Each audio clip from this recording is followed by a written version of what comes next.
Welcome into episode 14 of the Go Wildly podcast. Can you believe it's already September? I'm rolling back fresh from a vacation, and Emily just wrapped up her last working river trip of the season. So basically, we've both been out there living the Go Wildly tagline instead of sitting behind a mic, which I love. But don't worry, we didn't leave you hanging for long. This episode is packed and ready, like a cooler before a 3-day weekend out in the wild. This episode is all Emily. I'm not in it. And she did a fabulous job of introducing our guest in podcast recording. It's everything you want in a handoff. So buckle up, sip on something cold, and let's get into it. Hey, how's it going? It's me, your co-host, Emily, for the Go Wildly podcast. I'm here without Heather today, unfortunately, but that's just the way things go sometimes. But I'm joined instead by my co-host, Chimmy, and we're here at the Rand access point on the Rogue River. It's a beautiful day. It's a Saturday. It's very hot. It's probably creeping up into the 90s right now. And we're going to go on a short little float today. We're going to be joined by my friend Julia Conrad, aka Hammer, and she is a freaking powerhouse of a human being. She is such a boss in every way, shape, and form. She would be blushing so hard if she was next to me right now, hearing me talk about how amazing she is. When I was coming up with a list of potential guests for this podcast, she was in the first 10 people that I wrote down, because she is so phenomenal and inspiring and has been in the outdoor recreation world professionally for so long and has done so many things and is doing so many things. She is a competitive paddler. She's a badass kayaker and kayak instructor. She does ski patrol and helps to build rescue toboggans. She owns an outfit herself with her husband. She does wilderness therapy and teaches outdoor tourism and recreation.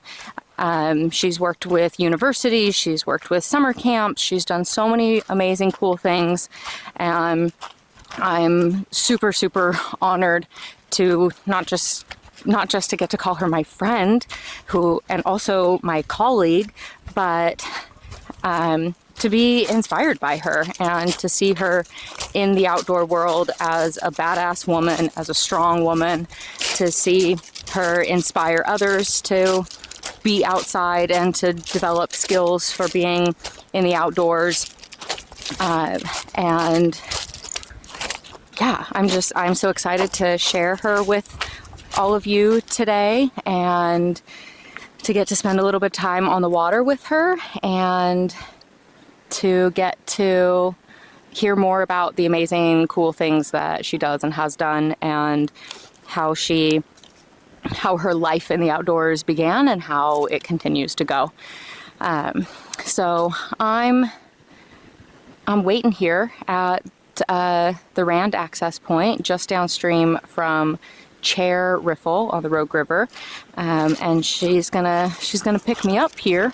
I'm gonna hitchhike a ride downstream with her, and she should be here any minute. We're just gonna post up and take a little swim while we wait for her. What do you think, Chim? We're gonna have a great time? Do you need to do a little swim first? I can let you do that. Chimmy's wearing his Rough Wear dog PFD, personal flotation dog. Ooh, I see her. There she is. Let's see her skills in action. What a beautiful day it is. Look at that blue sky. Once you cool off in the water, it's very pleasant to be out here. Otherwise, it's pretty freaking hot.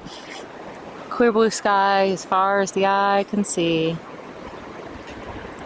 There she is.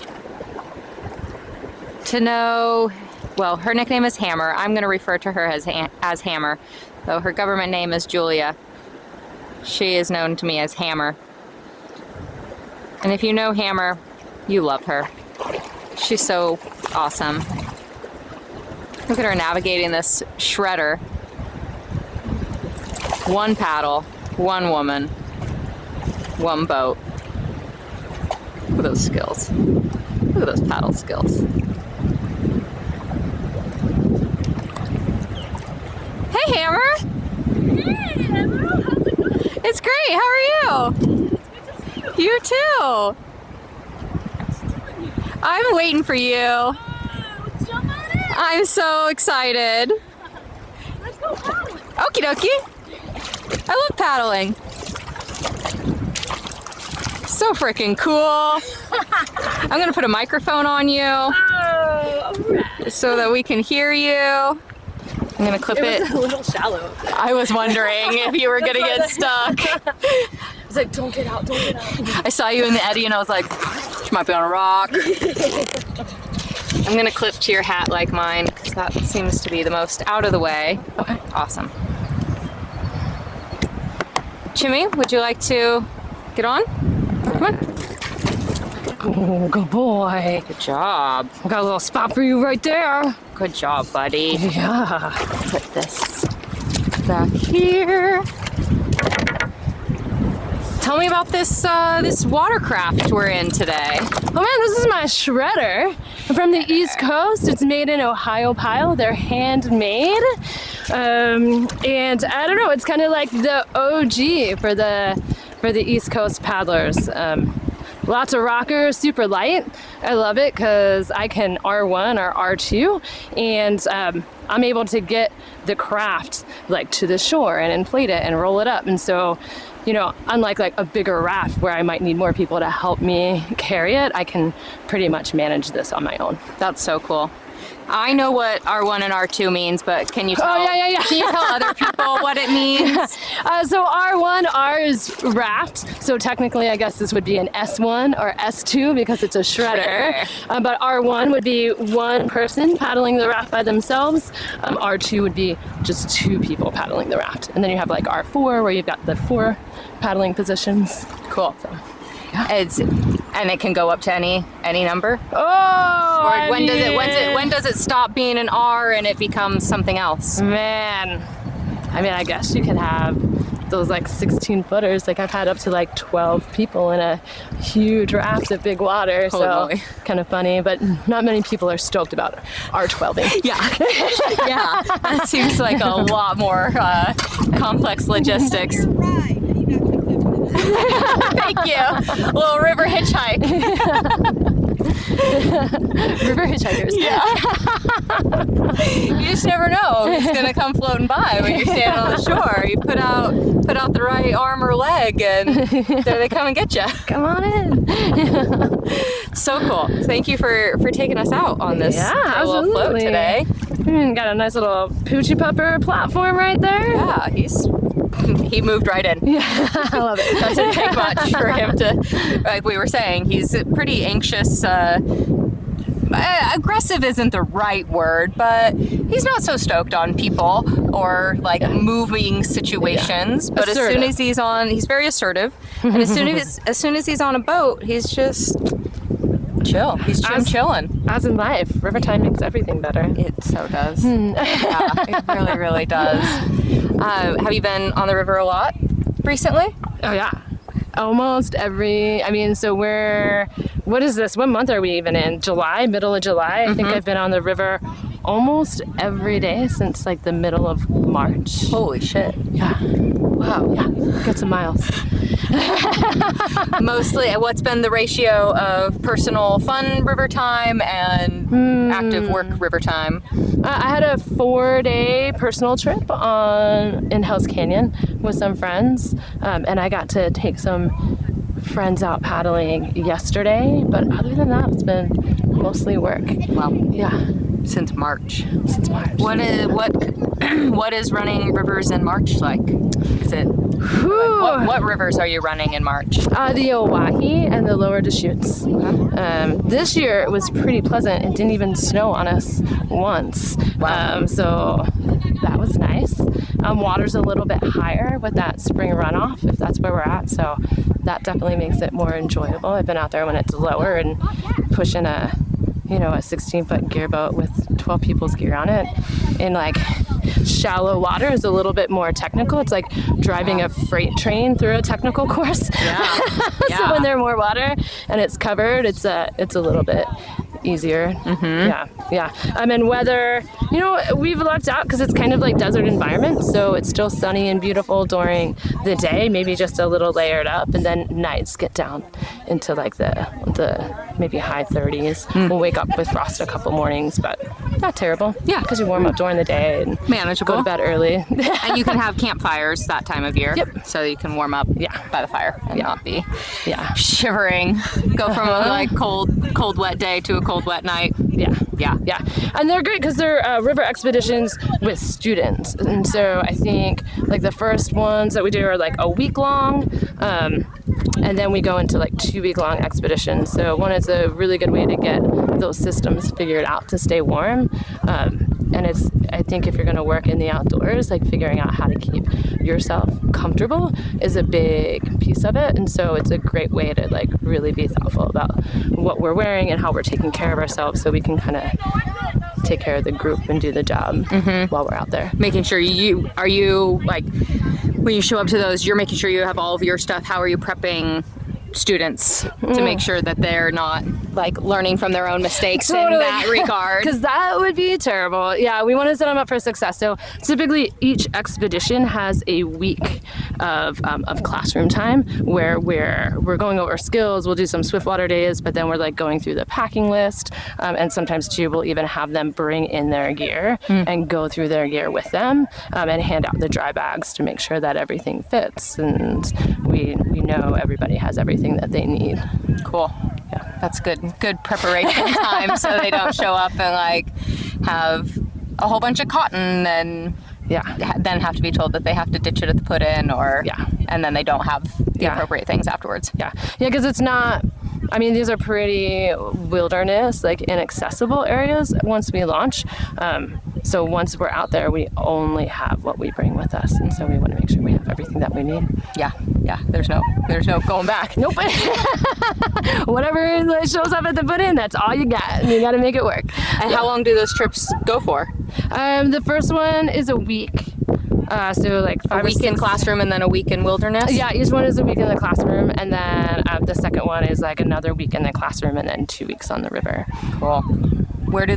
Are they going to school to be outdoor adventure leaders? What's their, like, how do they get into that course? Yeah, for the most part, they are tourism, recreation, and adventure leadership majors. So getting a degree. And then so that's the degree, and then there's kind of 2 tracks they can go. One of those is a business track, and the other one is like an outdoor leadership track. Cool. Yeah. Wow. And I can't think of any better way. Like I think of I'm always about like the transferable skills that we're getting, because I think a lot of people look at folks that work in the outdoor industry, if they're not open to what those folks do, they kind of like gawk. But I think, right, if you think about it, we're getting teams of people and putting them sometimes in like really uncomfortable situations, and we always have that common goal that we're working towards, and like it takes everybody to work together as a team and understand the expectations, and so we've been faced with some challenges where like, hey, like conditions are changing, this could be dangerous, we need to like figure out how to get out of here and hike out. And so being able to like recognize, like have good risk management, get the team on board for something difficult, figure out what you need to be able to do that, and then execute it, like those are like lessons that you can't really get anywhere else other than like living it. And man, I mean, coming out of college, if you go into a job interview and you get asked that question, like, how do you deal with adversity, or tell me when you've had to deal with a challenging time or facilitate a group, man, if you can go to that experience and talk about what it was like to do that, because you're on a river trip, you're not prepared to hike 10 miles up and out of a canyon, not to mention how like isolating that feels, and then to make that switch and like dealing with the changes, and am I going to have food, am I going to be safe, like there's a lot going on, and don't get that experience by not going into those places. Yeah, absolutely. Those hard school skills of the like the risk assessment, the risk management, the materials, and then also how you communicate what's happening to the people that you're with, to the people that you're going to, and keeping people calm in like the treatment that you give that isn't medicine, that isn't like a scalpel and a Band-Aid, is words of comfort. And how do they learn how to give that kind and be able to talk people through the situation without actually living it? Yeah. Life lessons. Yeah. Super proud of them. Yeah. Do all your students make it through successfully? Do you ever have people who like drop out partway? Like it's too hard, they can't handle it, it's too much risk for them? No, because you're pretty committed.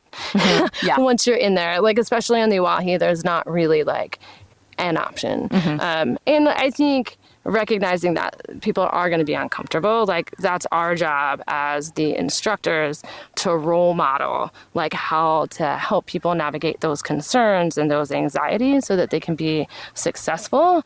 And they're all there because they want to be there. Like they're tourism and adventure leadership majors. It may be the first time they've been away from home for more than like a night or something like that. And so we talk about that during that classroom time so that we know kind of like where folks are at, like mentally and emotionally. And I mean, they're a team, right? And they're in it together. And so that they also like rely on their teammates to help them be more comfortable. Or maybe we get to teach tips and tricks like, okay, well, if not having a shower is like creating some discomfort for you, let's talk about ways we can stay clean and be refreshed in outdoors. Like, let's just warm up some water and we can set up an outdoor shower so that folks can have that. Because I think working in this industry too, like if you're guiding professionally, like being able to offer that to folks that are going on these experiences, because not everyone goes on these experiences because they've done it. Some of them it's very romantic, and you kind of have to be able to provide those comforts. And as a guide, it's kind of like a luxury that you can provide someone. And there's like, it's kind of sweet to be in the middle of the Grand Canyon having a warm shower on a sandy beach, like among the canyon walls, or, like majestic. If you need a pee bucket, you need a pee bucket. Like, no biggie. Like, we can do that. Like, so there's ways you can bring some of those comforts to the outdoors. And that's why I love multi-day rafting trips. It's not like love backpacking, but steak and salmon and a cold bubbly is a lot nicer than, like, no offense, mountain house and dehydrated vegetables, every night. So. And a 3-inch Paco pad versus a thermores or just like a piece of foam. Totally. Yeah, that's why I lean towards rafting also. It's like, I like to be comfortable. I like creature comforts. Why? If I can be outside and have an awesome outdoor experience, I don't feel the need to really rough it. Sure, there's different takeaways from different experiences, but that is the perk of a river trip, is even if it's a heavy boat, it still floats. Yeah, you can bring so much more and have so much more comfort. And how do you get those comforts in like a backcountry backpacking experience? Can you have a hot shower? Totally, you can have whatever you want. You just have to be willing to carry the load, right? Like, I mean, I've had students. That's a metaphor for life. You can have anything you want. You just have to be able to carry the load.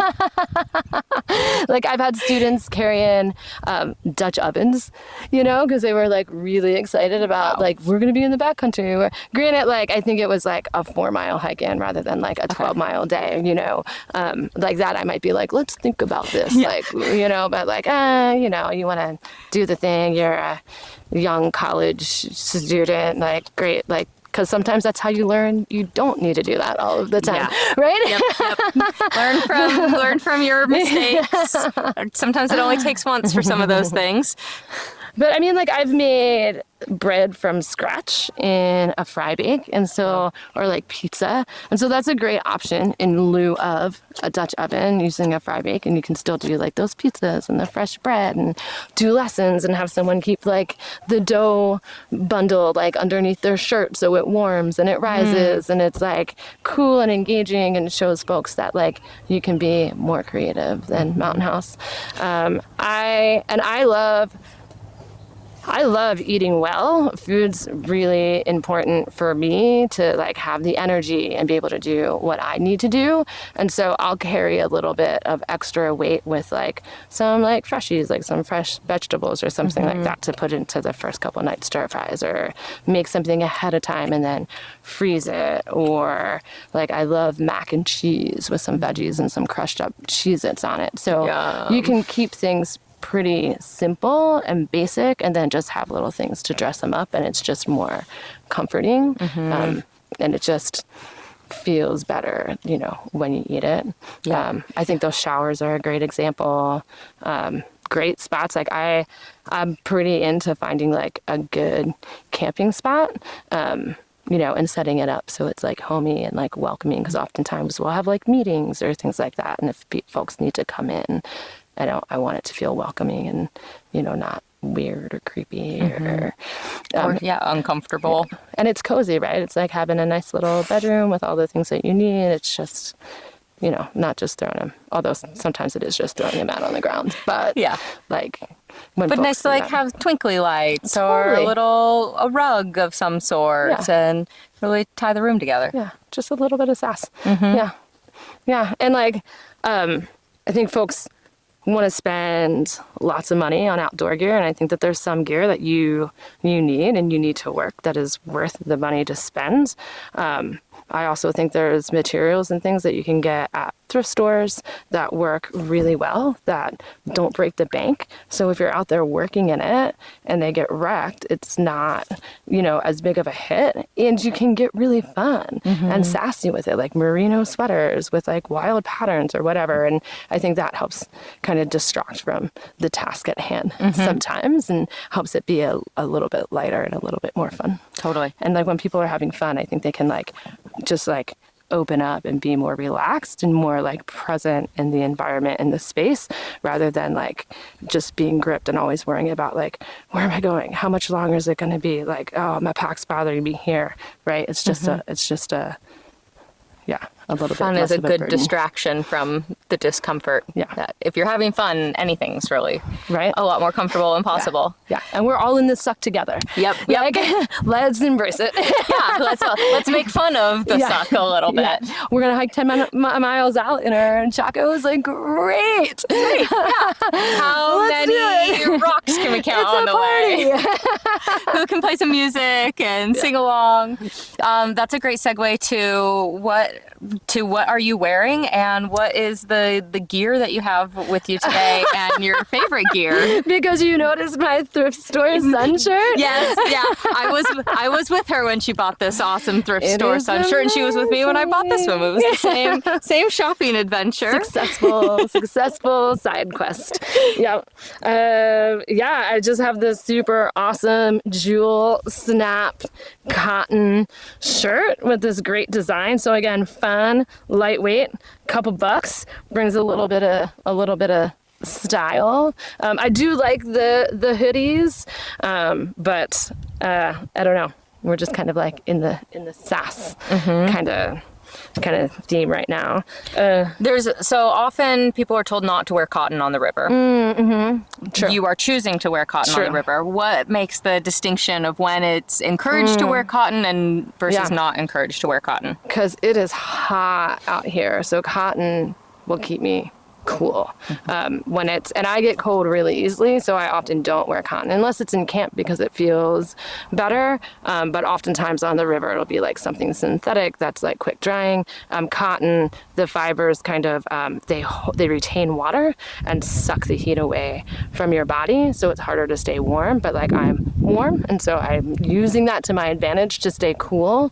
Whereas like, polyesters and propylene, like those synthetic materials, and then like wool and fleece, when they get wet, they like retain some of the heat from your body, and so you stay a little bit warmer in those materials. And so oftentimes that's what I'll wear, like underneath my dry suit or whatever. Cool. So hot day, want to stay cool, wear cotton. Cold day, want to stay warm, wear polyester, fleece, or wool. Yeah. Cool. Yeah. Thank you. Yeah. That's helpful. Yeah. So I got those. I got these. I don't often. I'm bending over and shuffling and like doing things often. So I personally like to wear shorts when I'm on the water, just because I don't end up like flashing anyone or have like a butt hanging out or offend anyone. But I also have to wear these all of the time, so I tend to go for brightly colored or patterned things because they're fun. And so these are just, some Piranha shorts that I really enjoy. And then I got my PFD. This is a new PFD for me. I'd been looking to replace the one that I had. I had a green jacket, and it's kind of got a really big pocket. And I think the way that PFD personal flotation device is designed to work is it's got this round cuff here, and then this other pocket with flotation up here. And so if you have a longer torso, it's great because that pocket sits above that cuff. But I have a short torso, and so when I'm trying to like climb into rafts or throw boats or kayaks on a trailer, it like always like catches my PFD, and then I have like extra like juggling to do. I like the pockets, I like some of the other features, but it's just been a workaround for a while, so I just went to this StoleQuest, and I really love it. It's got these cool adjustments right here, so instead of just tightening around my torso, I can pull down like top to bottom, so that also helps. Like that other pocket would keep loosening and like riding up, which means if I'm in the water, it's kind of floating up here and my head's floating a little bit lower, so this kind of holds all of this in place in my chest where I want it to be.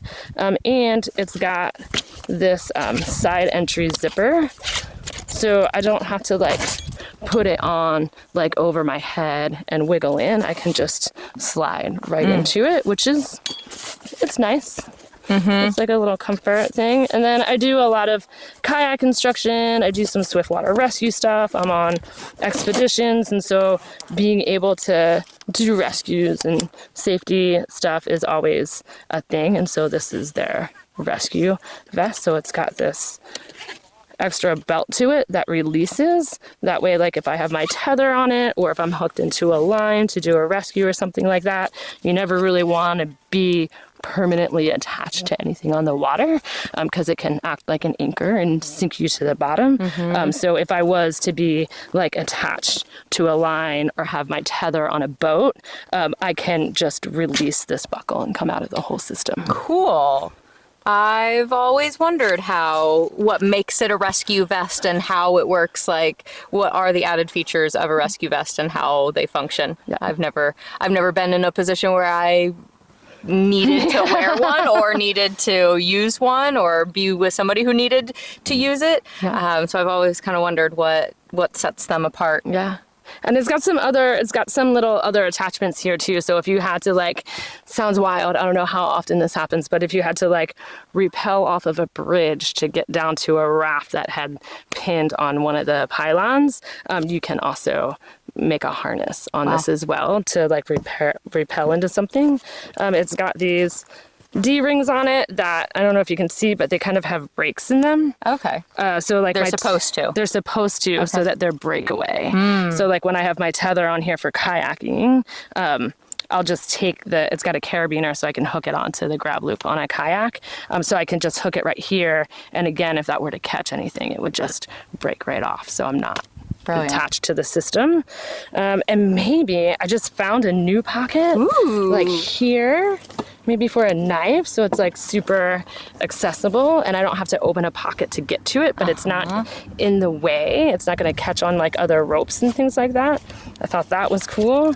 And then I think though my favorite thing about this PFD. It's got some cool pockets that are stretchy, and then it's got this big stretchy pocket that's kind of like a big koozie for Betty. So it often splashes around a lot and isn't not super stable right here. I don't have a huge chest, but I can put it here, and it's pretty solid. Nice. That's a good spot for your bubbly bevy. I think it's really funny that they have one of those on a rescue vest, but I'm not complaining. I'll take it all day. I really like them. I mean, everybody's got to have a cold drink, right? No matter what's happening. Right. Yeah. And then I got my knife in here. Emerald, I think you'll love this. I also have a harmonica that was gifted to someone from you that then got gifted to me. I call her Siren because she plays beautiful music and brings people in out on the river. And typically I've got some pulleys and little prussics in here as well. And I have, of course, a whistle because that's what we use to communicate. Have to have a whistle. Yeah. Where was I? I did a trip recently. I don't remember. Oh, I guess maybe it was last week on First Ascents. We were making sure that every life jacket had a whistle. Yeah. And I was like, I guess everybody should always have a whistle, even if they're not going to be the ones that use it. But right? Hopefully they don't have to use it. Yeah. That was a new, I feel like that was a new thing to make sure that everybody had a whistle. Yeah. And I actually think it's like I don't know if it's a Coast Guard requirement or something like that, but it's a requirement. Yeah, I think it's becoming a standard whistle, knife, PFD, all in the same. Yeah. That's so cool. Yeah. I guess I should probably provide a little harmonica context. People are probably going to be wondering about that.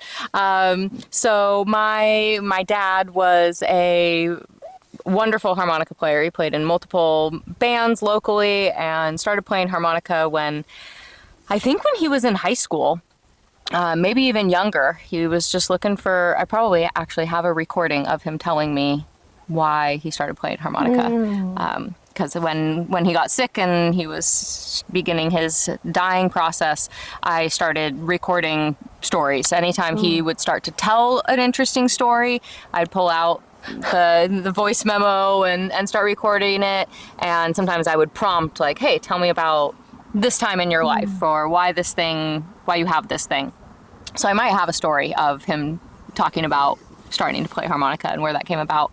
But he was a great harmonica player, always had a harmonica on him. In every bag that he had, there was a harmonica. Backpack, briefcase, dry bag, always in his life jacket, in his PFD. And then he had like a satchel that he handcrafted from leather, that had a spot for every harmonica in like an A, a B, a C, a D, E, F, G. So he could always have the whole, whatever they're called. Music terms are failing me right now. Chords. Yeah. I don't. Something. the whole octave there.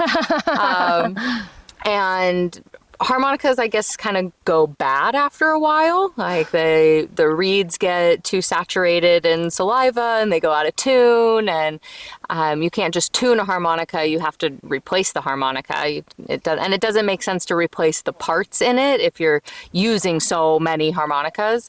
So he'd go through phases of harmonicas, and even before he died, there would just be boxes of old blown out harmonicas around the house, and he would start giving them away to kids at shows. And we went to I think it was before the women's marches started, but it was some kind of like rally march through Grants Pass, maybe for the library or non-GMO food or something. And they wanted people to bring noisemakers. And so we brought a huge box of harmonicas and passed them out, probably passed out 100 harmonicas. And yet there were still hundreds of harmonicas in the house and in the garage.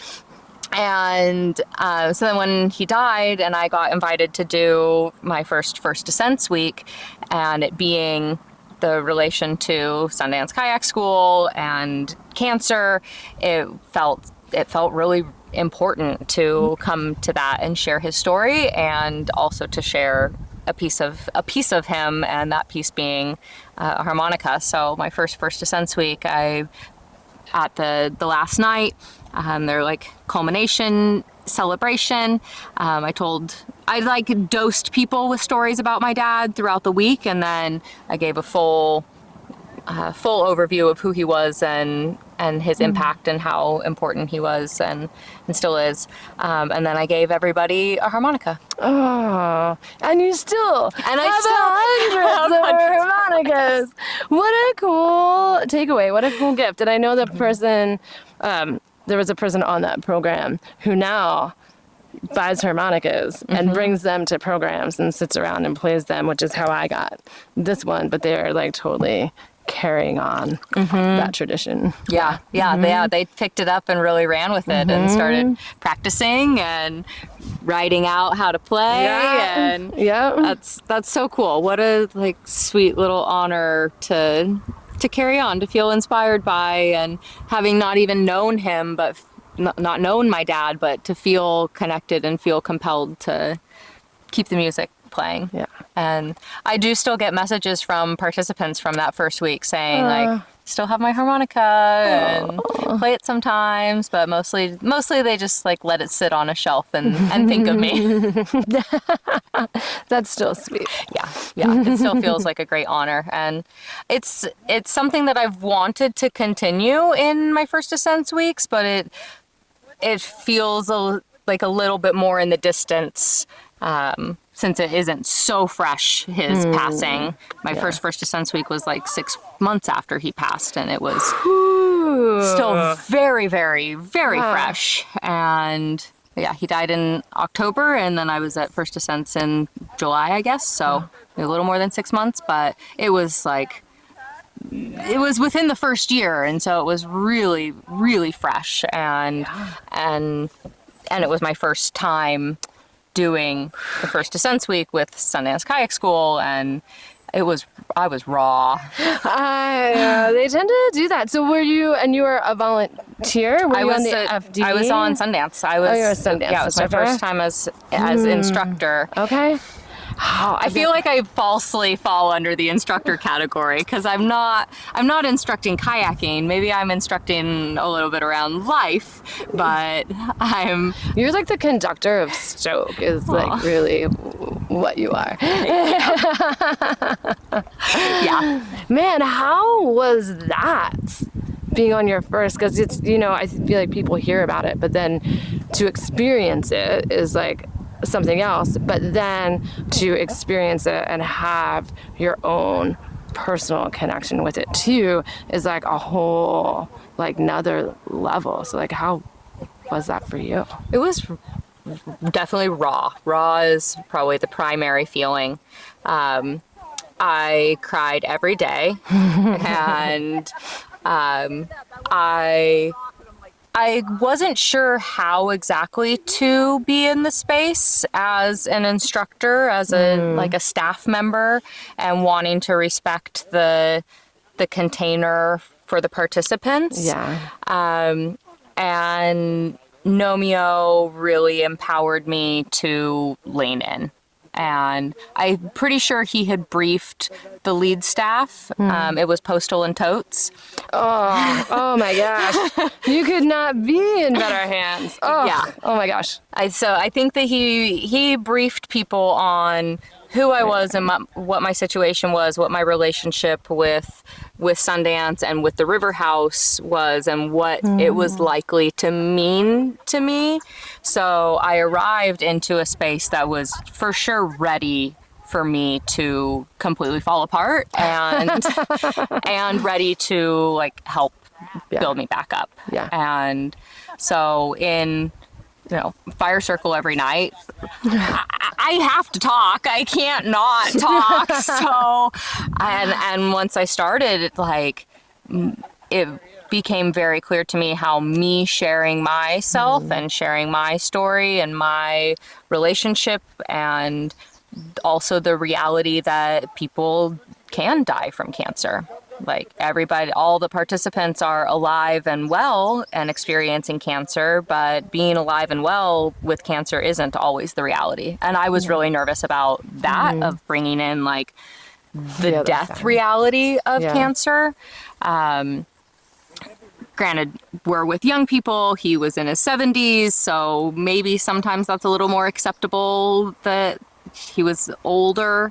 He was still too young, but I just really leaned into, okay, here's a question and I got something to say, and me being uber vulnerable and crying in front of everybody every day, I think really did allow people, give them that permission and that example that it's okay to really feel through these feelings and feel the fragility of life, and also the importance of being present in every moment and living a life full of life and on terms that make you when you do come to the end, you don't have regrets. And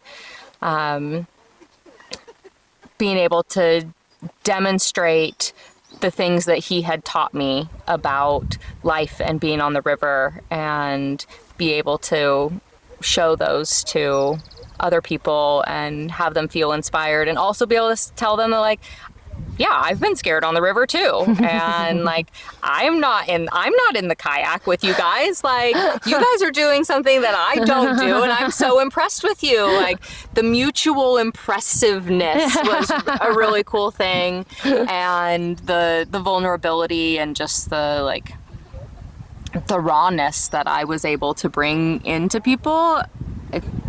People often show up into the first ascent space being a little closed off and unsure, and sometimes it can take some time to crack open, and me being fully cracked open was like, okay, nobody held back. And it was a very, very emotional week. And I remember, like, I was also going through, I wasn't just grieving my dad and the cancer. I was also just over a year into being divorced, and had grief related to that, and was going through some awful shit with my brother and the division. Okay, yeah, we're back. Dead battery. I was going through some deep, heavy shit with my brother and the division of my dad's estate and the roles that we were assigned, and the upset of that I was in charge of everything, and I had the power and the responsibility as the younger sibling, and my brother was not too keen on that, and we were living together in our father's home, and my brother moved from Paris to be there for the end. And so he uprooted his life, moved his wife, their dog, their 2 cats from Paris, France to Grants Pass, Oregon, to be there for the end of Dad's life, and then to stay ultimately. And while I had gone through a divorce, uprooted my life, moved in with my dad, cared for him to the end, and now my brother and I, who hadn't seen each other in basically 10 years and had really never had a good relationship, are now living together, grieving together, trying to build new life together, but also individually, and getting away from that and being able to be present in first ascents and be completely stripped apart, and to be received lovingly and holistically, not holy, but even maybe a little bit of that. There was a little bit of like godliness to the whole experience, and to how I felt like people loved on me during that week, and really brought me back to life. and like brought me to a life that I didn't know existed at all, and definitely didn't know existed within me. And it saved me for sure. That's beautiful. Yeah. I think it's important to like show up authentically as yourself. Like even if you're going through something, like I think we balance that sometimes with remembering that, like, right, like it is all about the participants, but it's okay to be vulnerable because it like opens up the door. It's like a welcome mat for like other people to see that it's okay, right? Like if you're just trying to be stoic, other people are going to be like afraid to do that. And that grief thing, like everyone's life has changed and they're experiencing some type of grief, right? Like whether it's like how their bodies are functioning or like having all of their pieces, you know, like, or like their life changing, or like there's just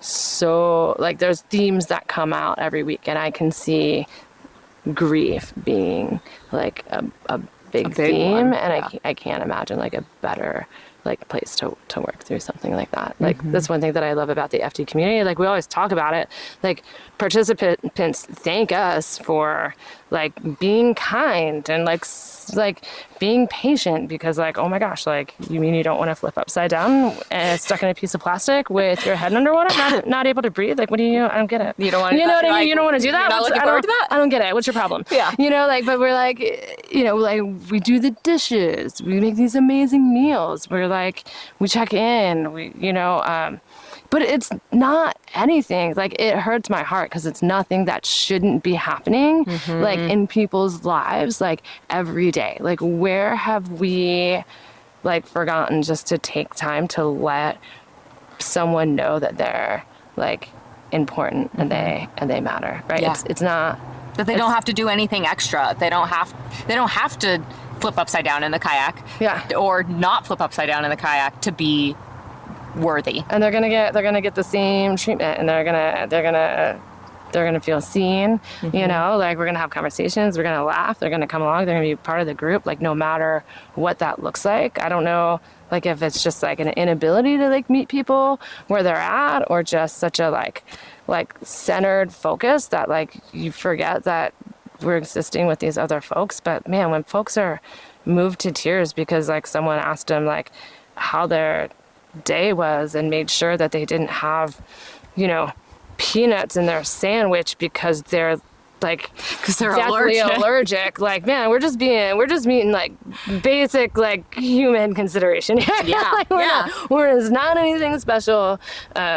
So yeah, like I like that community, like that everyone's welcome, like exactly how you are, and like and you can talk about it, like some of the conversations and like things that are like normalized, and I don't know, it's a really beautiful space to be able to witness. 100%. Like last week when I think it was Maps said that the week had shown her that those basic things of just being herself was enough, and it helped her to realize that the people that she thought were her people in her life probably weren't, because she wasn't able to just show up as herself. She was having to walk on eggshells and make all these accommodations and apologize for who she was and how she was feeling and what she was going through, and to be able to be in a space that she didn't know anybody when she showed up, and she was welcomed with literally open arms and love, and was able to connect with people on a deep soul level within 5 minutes and be seen and loved and appreciated for just being there and existing, like is making her completely reevaluate the people in her life and what's important and how you choose people, and how setting a boundary. When she said, I'm not ready to get back in the kayak, I want to sit on the raft, and we said, okay, great. And it wasn't a fight, it wasn't an argument, it wasn't pushed back on, it was just accepted and allowed, like made her realize how boundaries are supposed to be received and respected. Judged. Like, great. Cool. Yeah. Man, Maps is just so sweet and caring and like a clear communicator and just like was always affirming, like, it's okay, like, I trust you, like, like, how could you not just like accept her for who she was? Like, yeah. Man. Well, yeah. What other shit is going on in your life that people that you wouldn't accept that. Love this person? Yeah. Yeah. Just be good. Don't be a jerk. Yeah. Yeah. Yeah. So First Ascents, one of the, I don't know how did it come to be in First Ascents that everybody has a nickname? Oh, from the very first program ever. Yeah, like 25 years ago or whatever. I, as the lore has been passed down, as I've heard it, you know, one of the, like, their first program, participants showed up and there was like maybe 3 people with like the same name, 2 or 3 people with the same name, you know, like 3 Pauls on the trip, which was like a little confusing. And so everyone decided to just use nicknames so that it wasn't confusing. And instead of just having like the Paul 1, Paul 2, Paul 3 nicknames, like everybody had nicknames. And it just like worked and it was fun.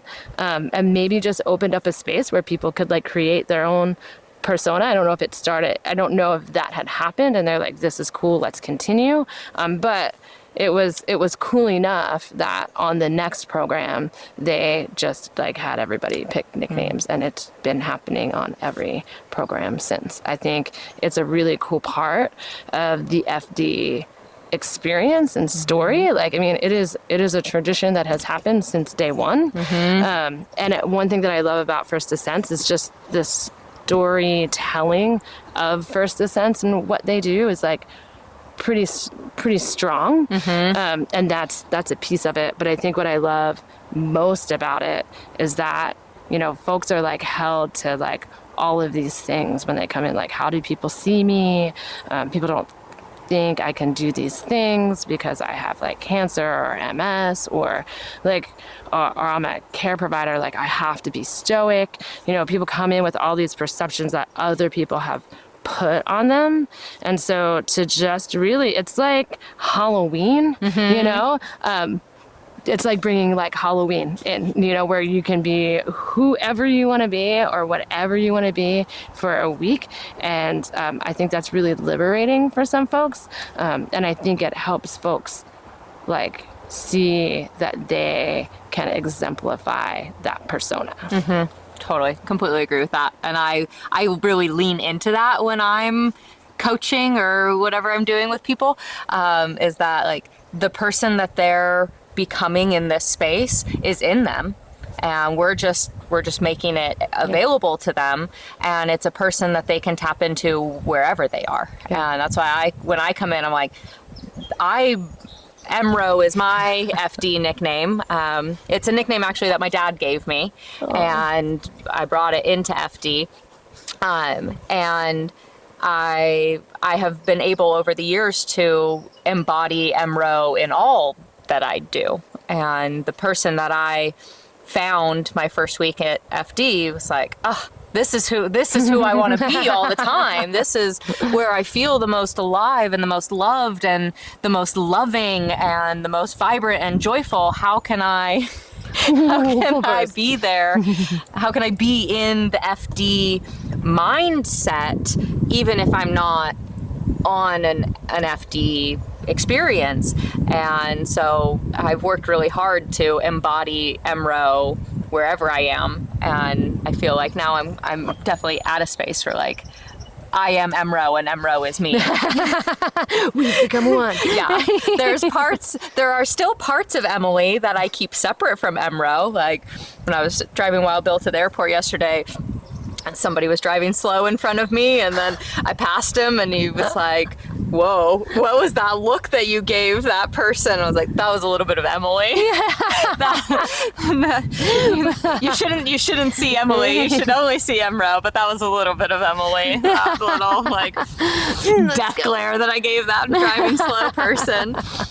And I really do try to lean into that with other people too, of like this, who you're accessing here is always there. Just because you leave the river doesn't mean that the river has left you. You can always come back to when you're in a hard situation, you have a challenge in front of you. Well, what would backseat do? What would maps do? What would Mo do? Like bring that person that you've tapped into in this space to all those other things into your life, and know that you can do anything, because you learned how to kayak in 4 days, and you like made friends with people that you never knew before this, and now you have all of this. Yeah, I love it. And I think it's very true to river world too. I grew up with a lot of river people that I knew them all my life as their nickname, and it wasn't until I was an adult that I learned what their government names were. I was like... It's like when you realize your dad's name isn't Dad. Yeah. I was like, oh, his name's not Snakeskin? Her name's not Shortcut? What is this? I don't like this. Yeah. I don't like this. I don't want to call her Patty. Like, no, her name's Shortcut. That's what it has to be. That's the only way. I think it really is a nice way to remember that we have multitudes within us. We're not just the things other people have put on us. We're so much more. We're whatever we want to be. Yeah. It's funny that you need an invitation to remember that, but whatever. Like, when I think, right, and everyone's in that space, and so we're all just being our best caring selves, because I don't know, you can, right? Like, I think it's hard. I think it's hard to try to be your best authentic self for some folks, because like, right, we just like, we want to be liked, or we want to be accepted, or we don't know how it's going to sound, or like whatever it may be. I think like that can be tough. And so I do think we also create a really good space where people can show up as they are, and they are like, like the expectation is that like, and you will be like accepted. So you can, unless you're a jerk. But honestly, like, probably if somebody showed up and they were kind of a jerk, we'd just like fight that with love and turn it around. So like, sure, if you need to show up and be a little jerky, like, we'll work through that with you. Let's stabilize, and I'll put this on shore. Yeah, how's your arm doing? Hold it. I was gonna say, I was just thinking about it. I'm like, is your arm getting tired? It's getting a little tired, but mostly it's like getting floppy. I'm like, I love that we've gotten on it. I don't even think we've taken like one stroke. We've like just been floating. Well, that's great. There's nowhere really to go except for right here. I mean, you had paddle to get us over to here a little bit, but really, I think we just kind of just floated in. It's great. Cool. Let's dive into a little bit more about your background and where you came from, how you ended up here. All right. I mean, it's been a while. Like I'm no spring chicken. I've been around for a while. Probably been working in the app definitely like over 20 years.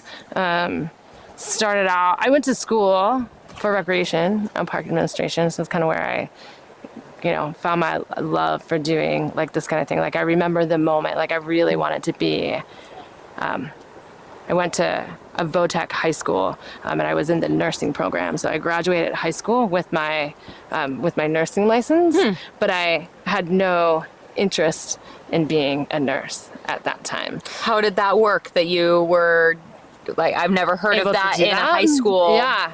So like my sophomore and junior year, our classes were set up in like blocks. And so, I would spend a couple weeks in the hospital working, and then I would spend a couple weeks in the classroom. And I guess that went through my senior year too. So we were doing our clinical rotations, and we had our nursing classes, and then we had like our English classes, and but like it was a VOTEC high school, so everyone was kind of like on that schedule. So like the English classes, I assume, would like flip-flop so that everybody could get their English teaching, but it was all in these blocks because you'd be like in the hospital for like a week or two, and then you'd have like your nursing classes, and then you'd have your academics. So like Interesting. This was on the East Coast? This was on the East Coast, yep, in Delaware. Wow. Great state of Delaware. Yeah, and so you get all your clinical time in, you take your boards, you get your nursing license. I was really good. I went to like national competitions. I came in like 3rd in the nation in nursing skills. Dang, girl. But like I just didn't, I have a different opinion now, but I was like an angsty 17-year-old, you know, and like I saw some things that I didn't love, that I didn't understand in the medical industry, and I also like it was hard being around like sick people. I don't think I had the skills to be like compassionate. I don't have the skills that I have now, you know. And so I was like, had to go to college. Didn't really want to go to college, so I was like, I loved anatomy and physiology, so I wanted to go into physical therapy because I wanted to be around people that wanted to be healthy and active, which isn't really what physical therapists do. Yeah. I mean, they do, but the population is still, you know, there was a lot of like older like folks that like weren't just weren't like what was calling to me, and I just happened. It was super competitive. Like you needed, there were folks that had like 3.8 that weren't getting accepted into like the second part of the physical therapy program. You start off in like PT studies, and then you have to get accepted into the PT program. And so I just thought like maybe if I took classes within, it was like nursing, recreation, and health sciences or something like that was the college. Like I'll get my nursing, recreation, and health sciences. Something like that. It was like tied in with like some weird, yeah. But anyway, so I'm like, well, if my GPA is high within the college I'm trying to get into, like maybe that will, that would put me a foot above someone else that has like the same overall GPA as me. And I took an outdoor leadership class. And and I remember at one point the professor came up to me and he was like, you know, you should think about doing this. Like we were going into high schools and working with a mentorship program in the high schools. And I was just kind of like, oh, no. Like I have a plan. Like I know what I want to do. And by the time we had like the big culmination, there was this one girl who like didn't want anything to do with any of the activities we had been doing every week going into the high school. Like her stomach hurt. She like wanted to fix her makeup. She like didn't bring the right shoes. She was always trying to get out of the team building activities we were doing. And so the group came to our college campus where we had a high ropes course. And we have this element called the giant's ladder. So it's like 30 feet in the air, and there's these big railroad ties that are the rungs of the ladder. And they start off like maybe 5 feet apart, but then the next one is like 6 or 7 feet apart, and then the next one's like further apart. So you need to work as a team to climb this ladder because the rungs are so far apart. And so, you know, you're in a harness and you've got ropes and you've got teams on belay to belay you, and you're all working together to do this. And this girl was part of this team of 3, and they got to like the second rung, and her team wanted to give up and they didn't want to go any further. And this girl who didn't have any interest in doing anything the whole time was like, I want to go. Like, I want to do this. Like, we can do it. And her team was like, no way. So we're like, well, you need to like work it out. And so they decided that this girl could climb to the top, and they were just going to cheer and support her on. This chick got all the way to the top of the giant's ladder by herself, and then wanted to climb, you know, because then you have like the top, you know, beam with all the like attachments for the ropes and everything. She wanted to go like up and over that. Like she was like, it's like, I don't know where this came from. So like she comes down, and then at the end of the day, we circle everybody up and we do like a little, you know, like little debrief on the day. And this girl is like no one in my family has gone to college. Like some of them, like most of them haven't even finished high school. She's like, I didn't think I was capable of doing those things. She's like, but if I can do that, like I can stay in school. Like I can go to college. She's like, I'm going to go talk to my college counselor and figure out like what I need to do so I can start taking those steps. Cause like, I feel like I can do it now. And I was like, Done. Sold. That's what I want. Yeah. I want to make people feel like that. Yeah. Like, Yeah. where do you sign me up? That, like, I didn't think I could do anything, and I did this one thing, and now I can do anything.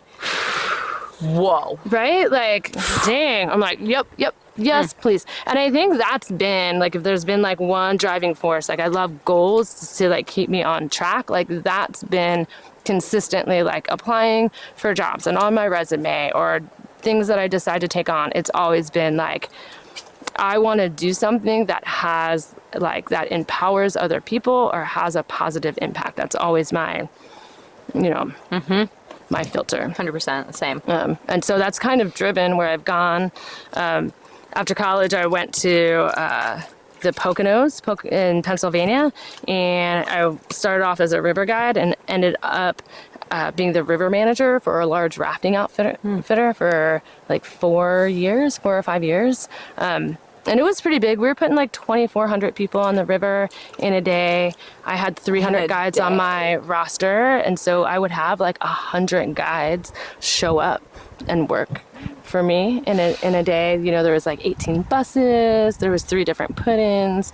We had 462 rafts, and like almost half of them would get like recycled to do like a second trip in a day. Like it was a pretty major. That's a huge operation. In comparison to like here on the Rogue, maybe an outfitter's putting out 50 people on the water in a day. Yeah. With 6 to 10 rafts. Yeah. To do 2,400 people in a day. Yeah, we would have like 20 Insane. to 26, 25 rafts like on a trip.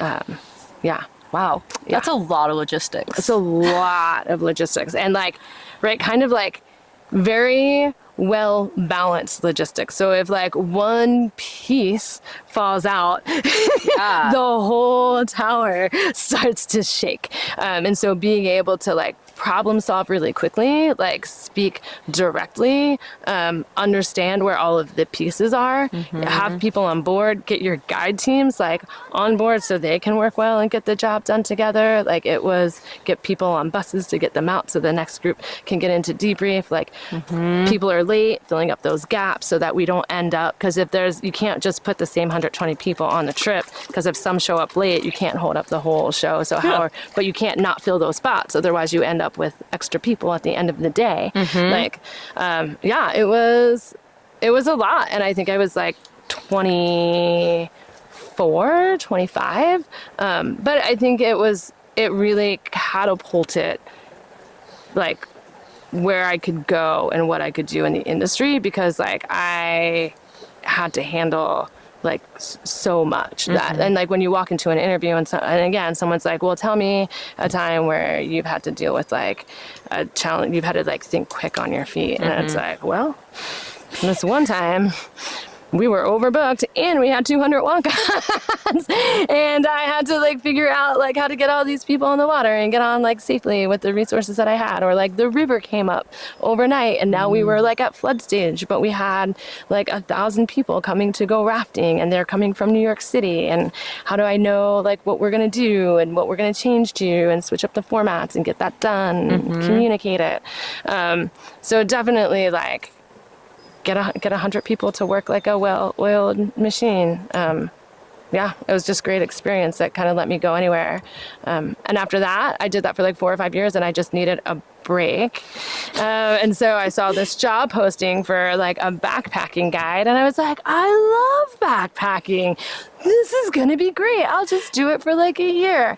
And it was like a wilderness therapy program, which is a little bit more than like backpacking. You're definitely dealing with like behavioral issues and things like that, but did that for about 4 years. And so we'd be in the field for like 31 days at a time. Wow. With a group of students doing that. And they're coming from adverse backgrounds and with trauma, and this is a healing, a very intentional healing therapeutic experience. It was more like court appointed. Okay. Yeah, and they so were forced there. Yeah, and so we definitely approached it through like a trauma-based lens, and we did the best we could to be like a hands-off facility. So if we were in a situation where someone was a threat to themselves or others, like if we were putting them in a restraint, like if the behavior didn't change and we were in that situation often, like they weren't a good fit for our program and we would take them out. And I know these programs kind of have like a shadow over them right now, but like this program was like the students were all court appointed. We went and we sat down with the potential students and did an interview with them to make sure it was like a right fit and to get a feel for like what techniques work for them, like what their background was. Like it was all pretty thoughtful. Like we weren't going into people's homes in the middle of the night and snatching anyone out and then just dropping them in the wilderness. Like it was like they did get there and we'd, take their belongings and issue them new things, and we'd be sleeping outside the first night. It was a short hike right from campus. Like we kind of structured the whole thing so that they were like learning and they got to stay in their cohort. There wasn't a lot of like, there wasn't changing in and out of like people or staff. And just kind of, that just got pretty heavy. I think most people, it's under a year is like the typical like longevity for someone in that career. And so doing it for 4 years, it got to be pretty taxing, and we started to, just because of legislation and things, we started to get a more challenging population to work with. And I got to the point where like I was put in a position where I was scared for my safety, and I didn't feel good about that. And I wasn't like heard or recognized, and I was pretty much told to like man up about it.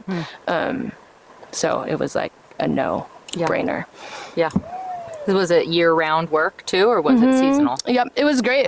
They were also tied to like foster homes and assisted living homes. So like I worked so many hours in a week that I was full-time. So like I had all of the same benefits that a full-time worker in any of the other departments would get. And so I got great pay, I got overtime, I got 16 hours a day.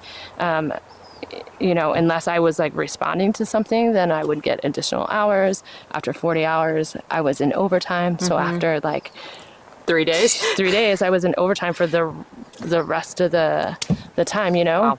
I got great health benefits. I got tuition reimbursement.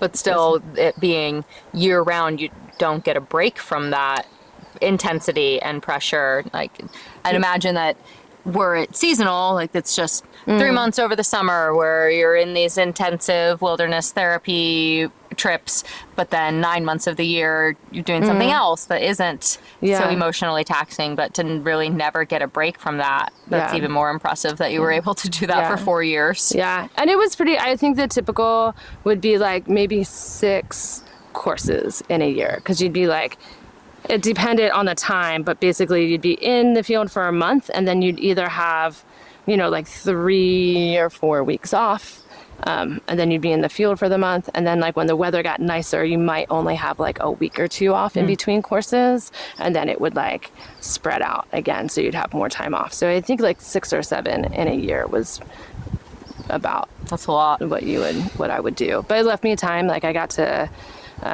I lived in Flagstaff for a winter. I got to do some really cool things while I was doing that. Like my housing, they paid for my housing. Like they had housing on the campus.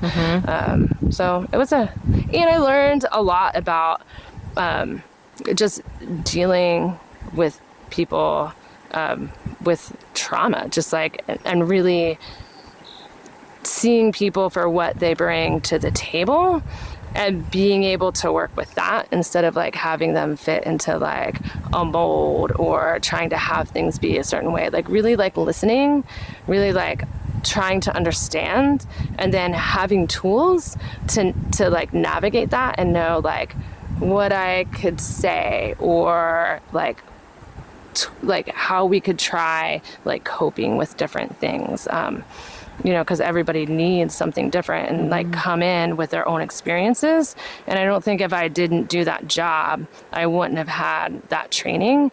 And so I think I'm really able to work well with like most personalities because I seek to understand like why someone reacts or like why someone goes about something in a certain way, or be able to ask better questions because I had my time doing that. Yeah. Yeah. That makes a lot of sense. And I wanted to go back to school. That became important to me, and it was hard to go to school with that schedule. So I became a whitewater specialist at a alternative school that was adventure based, which was super awesome.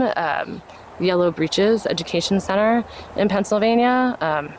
Yeah, I mean, we would go on 4 days, take kids out for 4 days twice a year, camping and kayaking. We would do what we called like level 3 trips. Students earned points every week for their behaviors. Cool. And so if you could maintain level 3, there were like level 3 trips that they could go on. So we went down to the Chautauqua and did some like we had inflatable canoes.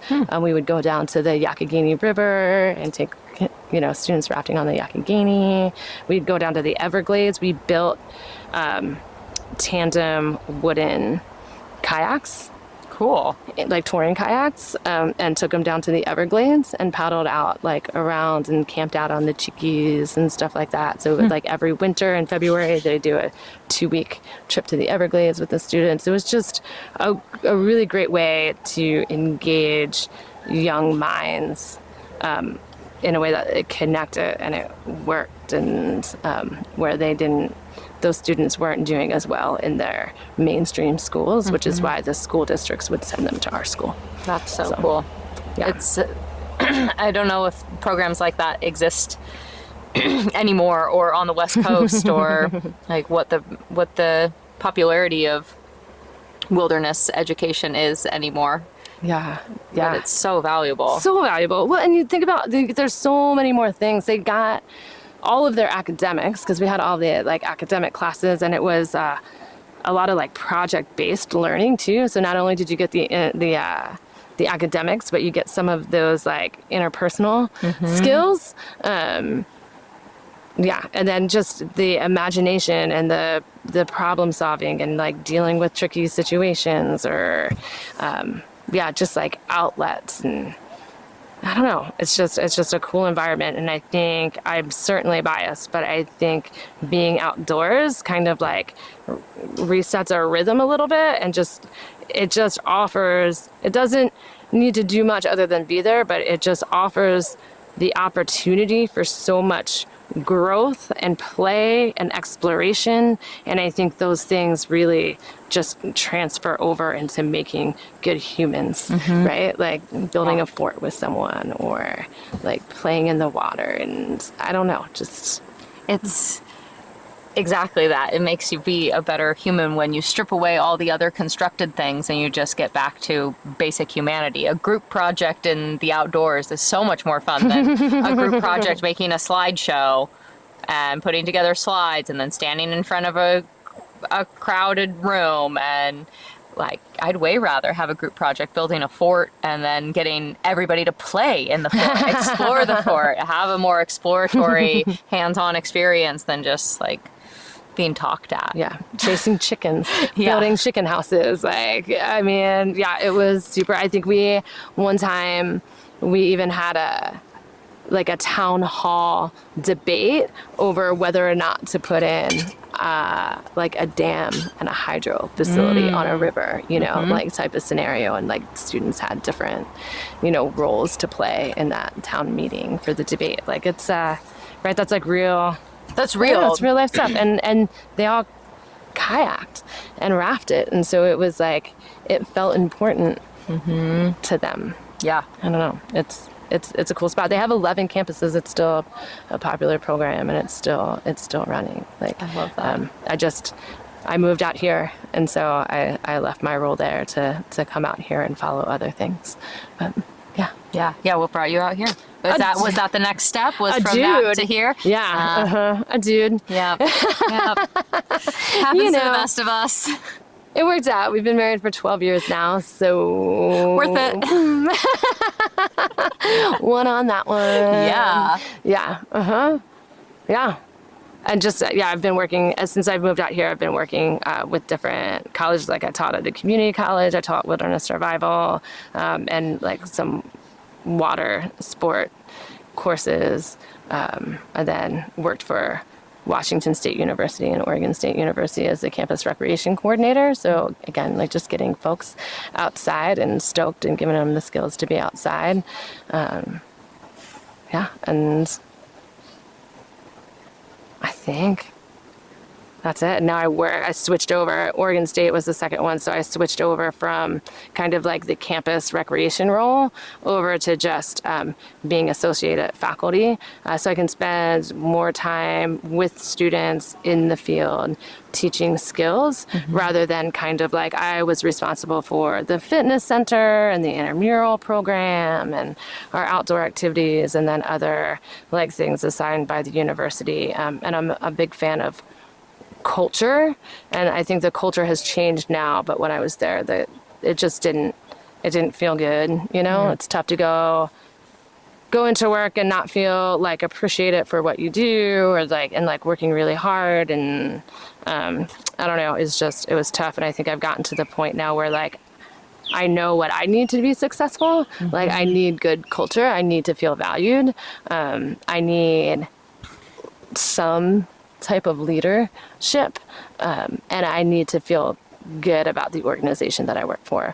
And so I've made a very intentional switch in like going to associate faculty, like not doing the administrative job where I'm working 60 or 70 hours a week, and not being able to do the things that give me life, that like let me do kind of the things that like help me show up and do a good job. Like if I'm gonna work 60 or 70 hours a week, like I'll be outside and I'll be camping on the ground and I'll be sharing my passion, rather than just like doing things because other people like aren't upholding their responsibilities, if that's not going to change. So it's kind of why I've focused on first descents and the teaching, and then in the winter I work as ski patrol for a small little independent resort, 5 lifts, great team of folks. And then I build rescue toboggans too, just because they're kind of part of it, and it's a super rad shop, and I use the tool on the mountain all the time, so it's really neat to be able to like understand how it's built and how it's put together. And there's only 3 of us working in the shop, and one of them is the owner, and so he gets it, and it's really easy for me to like, it like fills in those gaps so that like I can like work a couple hours here, and in the winter time it's kind of go time, and I can like really supplement. And then when I'm gone in the spring for my expeditions, it's like no big deal, like I still have a spot in the winter if I want to come back. So it's just like a cool, I don't know, it's just a cool environment, it's a cool thing to be a part of, and I think it balances it out too. I think balancing out your skills in recreation is important. And so now it's not just like processes, it's not just like hard skills, but it's some of that like manufacturing and production, and that, like how things go together. I got my master's maybe like a year or 2 ago in organizational leadership, and really looking at like the efficiency of processes and how things move through production, and how much of the materials we keep on hand and we're putting money out for, versus like systems that we have to order and restock or remake. It's just it allows me to apply that knowledge. I apply it to people all of the time. So it like allows me to like use the other set, that like other skill set that helps me be well-rounded if I want to look for other opportunities. Yeah, it seems so valuable to have a piece of gear and know why that's the kind of gear you'd want to use, how it's manufactured, what it's made for. Like I worked at SOTAR for a bunch of years off and on, and getting to see why a raft would be built with a certain material, or have D-rings placed in a certain place, or have more of a rake or not and it helps to bring a lot more well-rounded insight into like, yeah, this is a boat and it floats. Right. But why? What are the components? How does the shape of a kayak hull make a difference in how it moves through the water and how well you can roll and how well you can surf, and all these little different things about it make it possible for so many different activities or motions or bodies or functionalities. Yeah. I think that's what I love about these specific rescue toboggans too, is like their design is really much more like a kayak versus a sled. So they have the rocker. So like, and I'm a tiny person, and so Strong and tiny. yeah, and like, man, some of those toboggans are so heavy and they're just hard to move around, and you really like, I don't know, like you kind of like really like lean into him and throw him around, but it's like designed to like turn and flex, and the way the skegs are like in the back are kind of at an angle, so it's really made to kind of like be up on its side and like be stable. I don't know, it just works for someone who likes the flow and the finesse and working smarter, not harder. It's lighter. It has those things, like even like the way the brake works. Like I always like struggle to get the one brake like disengaged, whereas like our brakes are on a bungee system. So all I need to do is flip the bungee over the grips and like lift up on the front, which is easy to do because the sled is light, and because it's on that bungee, it'll just boop, like pop right up. And so it just, for me, I really love it. And the owner like supports women in the ski industry. He used to have a shop in Portland that was like primarily all women that worked there. He'll do women specific clinics, which I'm super excited to be involved in. I've been working towards my toboggan instructor certifications. Cool. Yeah, it's just, he's just, right, again, he's like finding opportunities for me and utilizing my strengths, so I really feel valued and like I'm part of the team beyond what like I just bring in like the production. Yeah, that's so huge. It's tough. It's tough in the ski industry too. Like it's been my experience that it hasn't been my experience in whitewater. Like I've always felt like very welcomed and very part of the community. And I know that's not everybody's experience, but it hasn't been mine. And so it's been really strange to be in the ski industry and feel like I really, it doesn't matter how hard you fight or what you bring to the table, just always be at that disadvantage or be like looked differently upon. Just for being a woman. Yeah. But. Yeah, I think that is very common in outdoor recreation spaces. They are pretty male dominated, and so yeah, equipment is designed by and for men, and the culture is built by and for men, and to have a woman come in and disrupt that culturally, socially, but also equipment wise, but it just makes it so much more accessible and available for all people, not just women, but even less masculine men that need to use a little bit more finesse and can't just muscle their way through everything.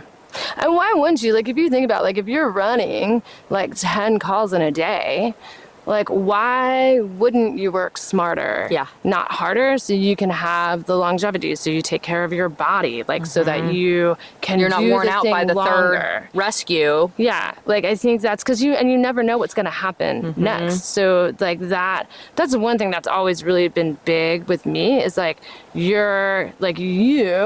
and your energy and like what you bring to the table is your biggest resource, right? I can have all the other gadgets and all of the other trick stuff, but if I don't take care of myself, it doesn't matter what I have. If I'm too wiped to use it or to do the thing or to do the thing well, where other people are safe and I'm safe, like, you know what I mean? Like the rest doesn't matter. Yeah. Like, meeting your own basic needs, meeting your own needs first makes you accessible and functional for other people. Yeah. That's the importance of having a good supervisor and a good team that makes you feel lifted up and supported and valued, so that you're not sitting there questioning, am I supposed to be here? Is my time worth being here? Like, yeah, I need to rescue this person, but like, is my team, not that anybody needs to do rescue work for the recognition, like there's inherent value in saving people's lives, but to know that you're a valued member of that team, and that not just the person who you rescue is going to be glad that you were there and able-bodied. Yeah. Everybody's depending on you. Yeah. Like, are you going to help me be better? Like, are you my team member? Are you going to help me in this rescue? Or are you going to let me fail and then tell me how bad I failed when you could have stepped in? Even with just a word of encouragement. Yeah. Yeah. Yeah. So it makes it hard sometimes to put yourself out there. If you know people are like looking at you to find gaps. Yeah, exactly. Man, it should all just be like FD. Why can't it all just be like FD? I know, it's so dreamy. So yeah, how did you find First Ascents? How did you come to work for First Ascents? Through Sundance. Okay. Yeah, I came out and did a program with when I did my ACA kayak instructor course, JR, who owns Sundance, was one of my instructors. And so I met JR then, and I don't know how we kept in touch, but like when I moved out here, maybe I came out and I did my research with him. And then he's like, hey, we need some folks this summer. Can you come out and do a week? And so I came out and I did a week. And that's where I was introduced. I had like no clue. I didn't know like what FD was, totally taken by surprise. And then just like seeing, I mean, everybody says it, but seeing the magic that like happens, was pretty cool, pretty incredible. And so kind of like kept my eyes. So like, came back a couple times and did, just like 1 week, because I had grown up jobs where I like didn't have the contracts and the schedule that I do now. So like I could only come out when I could get the time off work, and then you're taking using a week of vacation time to come out and work. And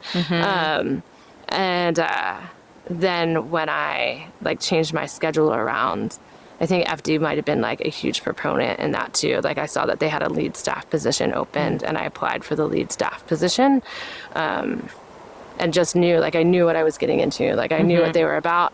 I had been studying organizational leadership, and so like looking at like different frames to assess like high performing organizations. Like I did a couple papers because they just like met the mark on so many things, and so it just validated that there was power behind the punch. Like it wasn't just the feelings and the experience that they create, but it was like very intentional, and they had other pieces in place that like supported the other. Then I'm like, this is the kind of thing I want to do. Like, how can I make this happen? What can I like put together? And it just kind of like, I was able to like really think about all of the work I was doing and what wasn't serving me, and where I wanted to spend my time, and who I wanted to be in alignment with. And when I kind of put it all out in paper, it was like a no-brainer.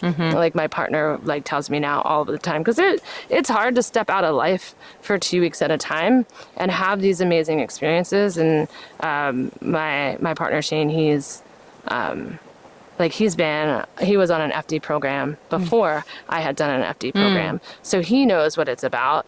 And it's like very weird to like come home and you're talking about like, well, Emro and Nomeo and then Tootal and, like totes. And he's just like, feel like you come home and you like are talking about a fairy tale. Like these names don't make sense to me. It's hard to track, which is true to that like, post FD experience. But I'm not at home slaying away in an office. I get to come out here, and people are always like, oh, whatever, you work on the river. And I do get to work in an amazing office, and he's worked in the outdoors too, so he knows that it's not that I'm not working hard.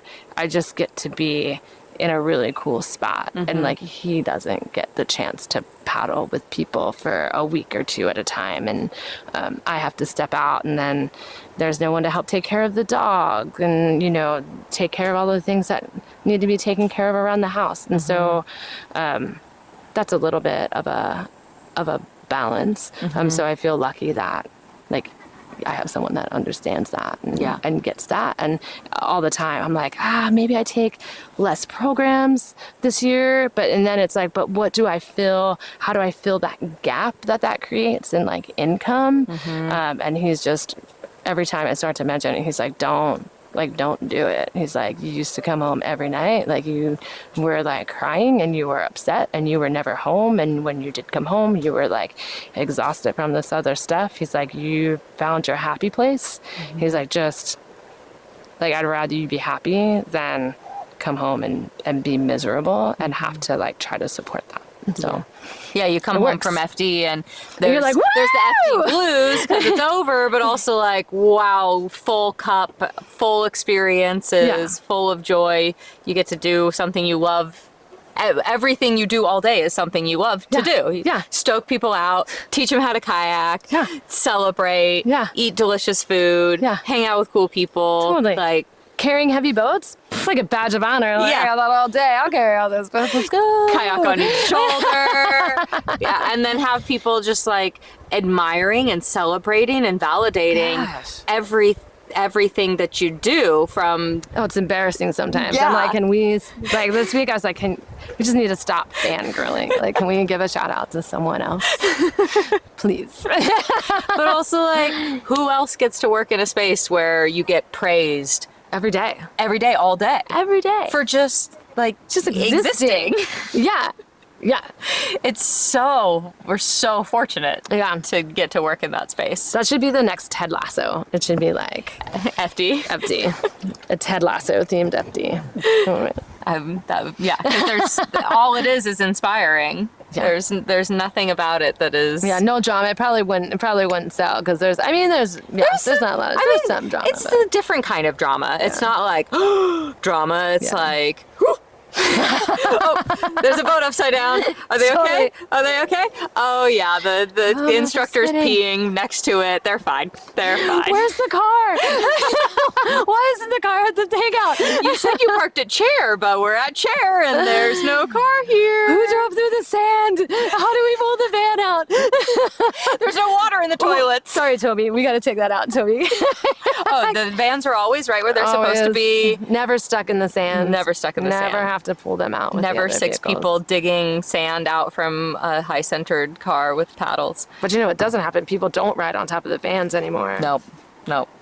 That's the important one. Yeah. That's the one that made it in the policy book. Hands and feet inside the vehicle at all times. Yep. And music at a level where people can have conversations. Yeah, that's a hard one. Yeah. For some people. Yeah. But it works. That's amazing. It is the way.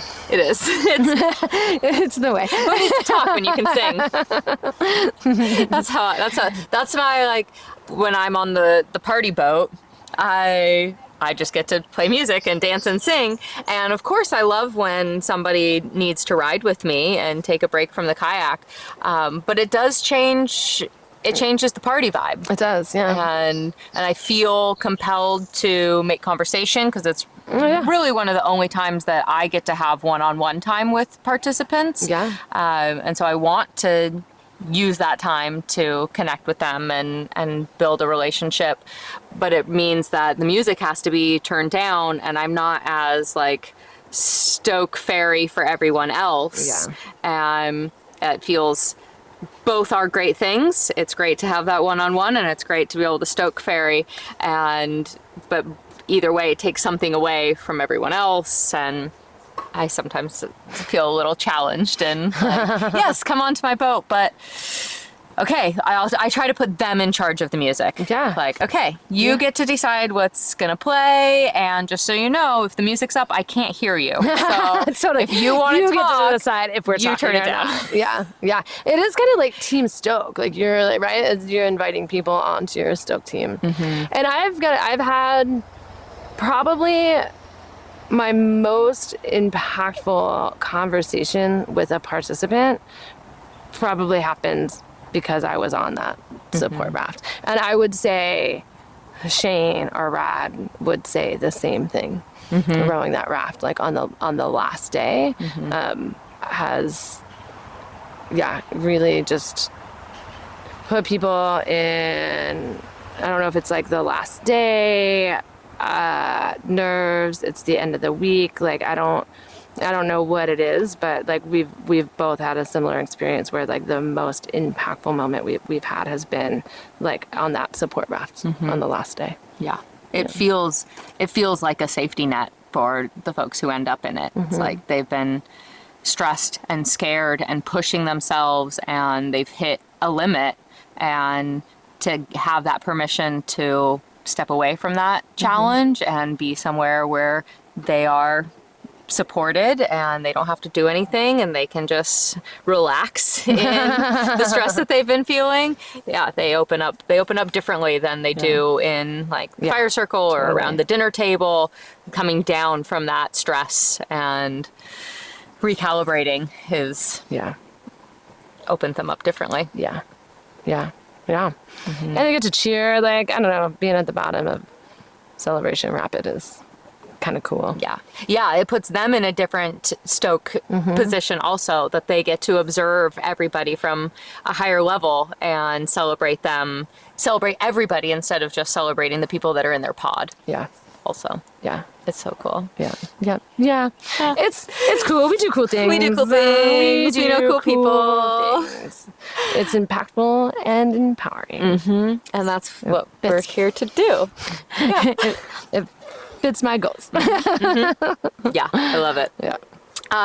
So tell me, I have a feeling you have many pivotal outdoor experiences that changed your life, or that changed your relationship with the outdoors, or kind of leave it open to you for your interpretation of big pivotal outdoor. I mean, clearly your whole life since being introduced to the outdoors has been pivotal changes, outdoor influenced, that led to another pivotal outdoor influence, and following a path of empowerment and joy and fun.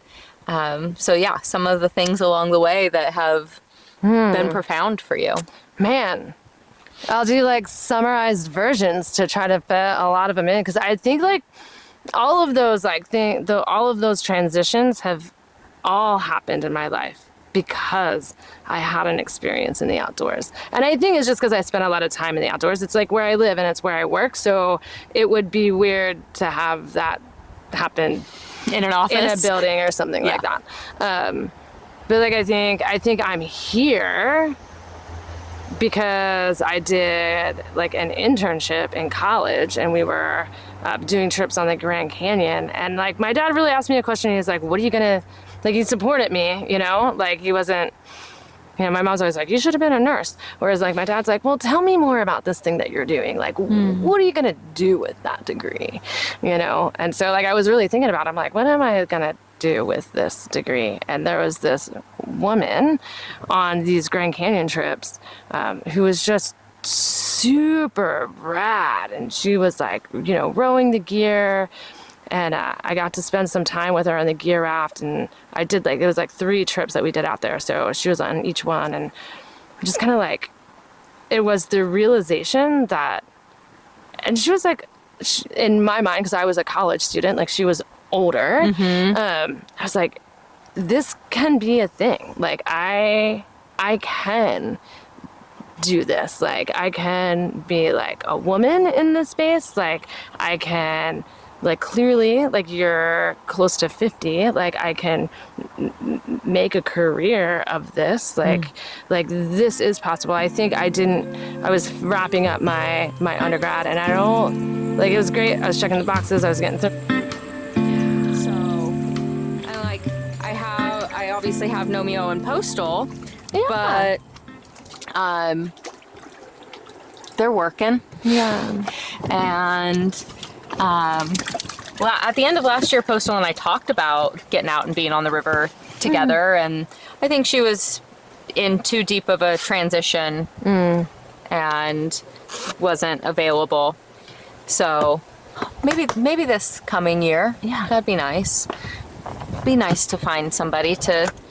I mean, my dad bought the house that I live in partly because of its proximity to a play wave. Like, there's a play wave a minute paddle upstream from me. Oh, geez. And so if I had somebody who just wanted to like come over after work, let's go paddle for a half an hour to an hour in my backyard. Yeah. I could grow so fast if I had somebody to go with me. Oh, I'll come down a day early or stay a day late. What are you doing on Tuesday? What are you doing Tuesday morning? We'll do a morning sesh. I'm on FD for the next 3 weeks. Yeah. Work. Yeah. I mean, work that I love. But work. Yeah. Okay, so back to Melanie. Yeah, Melanie. I think it was Melanie or Melody. But anyway, I was like, I can do this. Like, I can make a living at this. Like, I can make it a career. And so that was like, okay, I'll stick with this and keep looking for these type of opportunities. And so that was like pretty pivotal at a young age. I think to just see that example of a strong older woman working in the outdoor space and demonstrating that. Yeah, and be like, okay, no, I can do this. I can do this. Yeah. Like, I don't need to be a nurse. I don't need to do like these other things. Like, this is a thing. There is work here. Yeah.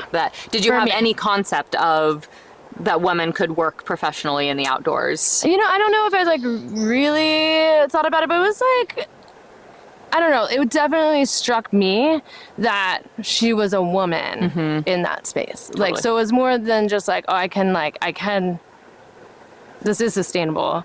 But it was like, it was really weird.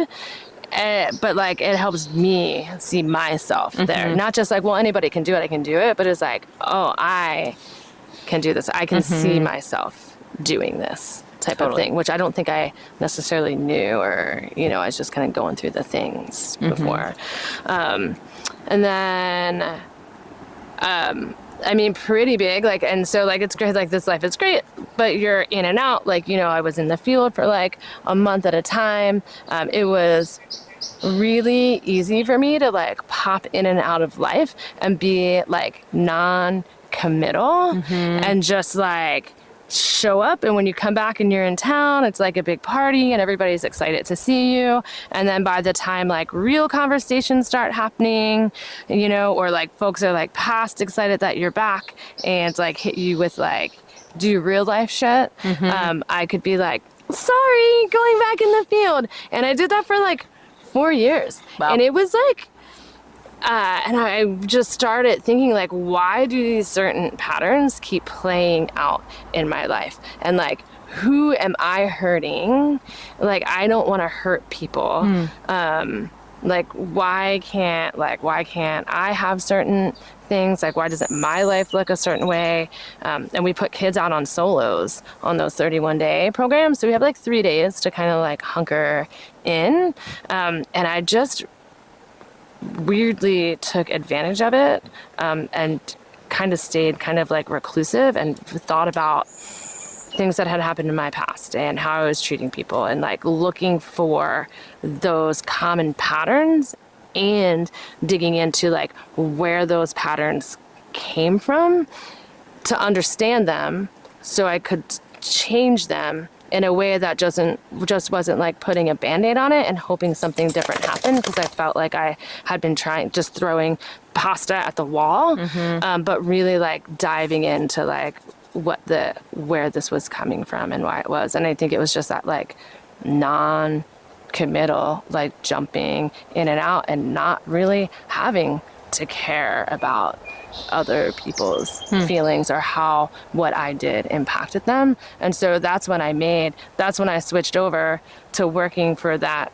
school so that like I could be more grounded and be more present and give people like and family the attention that I needed to, and just really stop doing like just stop those negative behaviors and habits that were just kind of like creating chaos and stuff in my life. So that was super intentional because I took the time to like think about it, and it just happened to be in the outdoors. But again, if I wasn't open in that space, I don't know if I would have came to the same conclusion or it would have been as pivotal. And kind of shortly after that, maybe, like my dad had died and I was making bad decisions, and just kind of like not giving a shit about anything. And I had started dating my husband, Shane, but we were like kind of like long distance, and kind of just got to the point where I was just going down the hole and I was trying to like ruin like everything that I had. And that was like one of the better things that I had. And so of course I was like, I'm going to burn this to the ground. And so we had planned to go on a backpacking trip, like on the John Muir Trail. And I like didn't show up, and I like hadn't been like communicating or answering phone calls just because I was like angsty. It's kind of like when one bad thing is happening, might as well just make everything bad. Like, can't get any worse, so just fuck everything up. And I was just tearing through life. And then like, but he was like just such a great dude, and I recognized what I was doing, and I felt really shitty about it. And it wasn't, in my mind, it was going to change. So anyway, it's funny, we kind of laugh about this now. Did he tell you were fucking shit up? Like, did he step in and say, hey, you got to get your shit together, I'm out of here? Nope. He just was a steady, loving source and amazing. let you figure it out? He came to get me. He called our friend Sam Drebo, and he's like, I don't know what's going on with this chick. Like, she's coming. Like, I don't know. She's like, I'm supposed to pick her up at the airport. I don't even know if I go. Thank goodness. Sam was like, well, you got to go, man, because if she does show up and you're not there, like, which is... God, like, but he did. He showed up. And you showed up. And I was there, and I was pretty much there, like, look, I just, like, really like you, so I didn't want to do this over the phone. Like, don't get your hopes or expectations up, but I'm going through some shit, and I just don't need the extra pressure right now. Like, I just want to be here with you and spend time with you, but like, I don't want the extra shit. I just can't. I just can't. Yeah. And I think let's not talk about it. Let's not dig into it. Exactly. Yep. Let's just present and have this experience. And he's nothing like, else. What is going on with this crazy bitch? Or we're gonna backpack for like a week or two. Like, oh shit, I don't know. Not gonna talk at all. He was like down for the adventure, and man, it's just something about that physical exertion.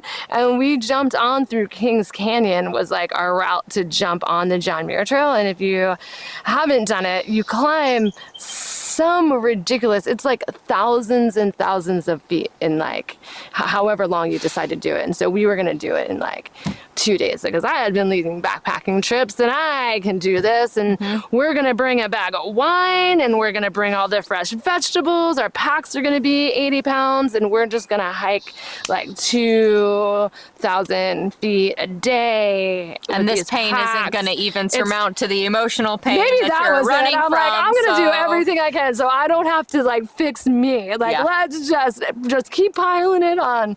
And so we were hiking, man, we were hiking uphill for like 3 days. I was just like, I had blisters on my feet. Like, we were inviting strangers into our camp so we could like share our food with them so we could lighten our load. We're like, do you want some wine?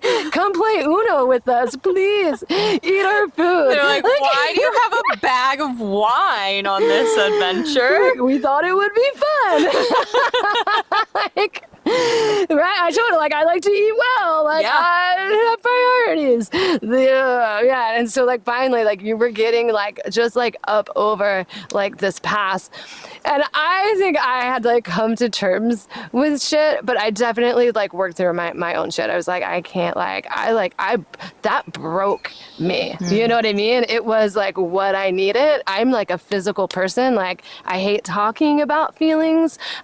It's not easy. Like, my own feelings, like, it's not easy. I don't do it very often. So I definitely, like, hold it in my body and I, like, work it out physically. And that, like, was, like, what I needed. And I just broke. He, like, came down to check on me at one point, and I think maybe I just sat down and I was, like, crying, and I was like, okay, like, how much?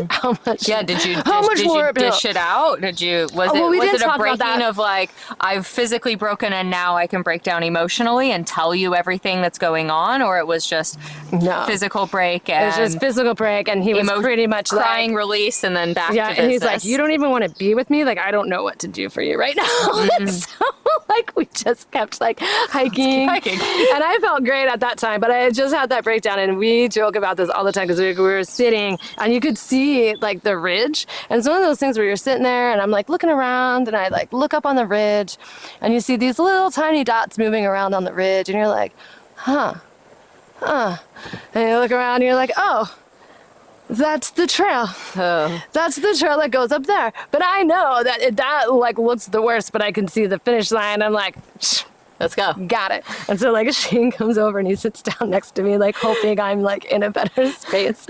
And I'm just like, you know, I feel like people go on these, like, life-changing journeys. Like, I'm going to hike the John Muir Trail and it's going to change my life. They're, like, looking for this, like, pivotal thing. They're going through a divorce. They're going through something. And I go, they probably get to this point and they're like, fuck it, like, fill my pack with rocks and send me into the middle of this lake.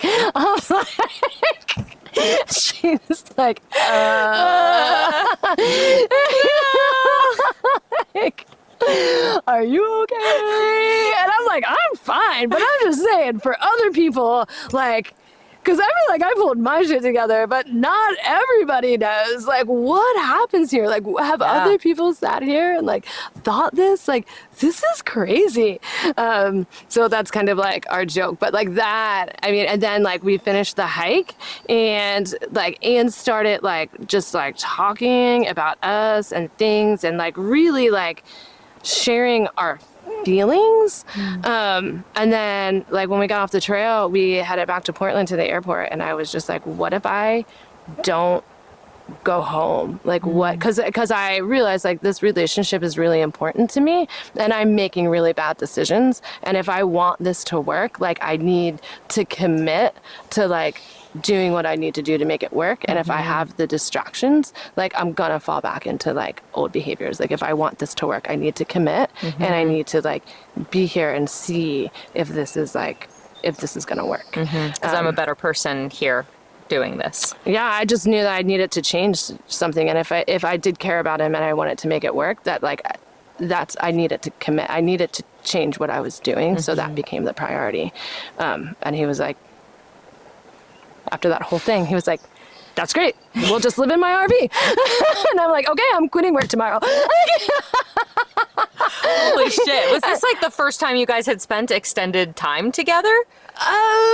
No, because he had come out for a winter and stayed in Carlisle with me for, like, a winter, and that didn't go, like, really well. Like, you know what I mean? Like, it was definitely, like, it was a new place for him, and he had his own challenges, but, like, yeah, so it was, like, kind of a lot to just, like, put on the table and be like, well, yeah, let's see if this works. But I'm glad I did, like, totally worth it. But that, I think if I hadn't had pushed myself and had that breakdown and then just, like, physically worked shit out so that I could just, like, be like, okay, like, I love you.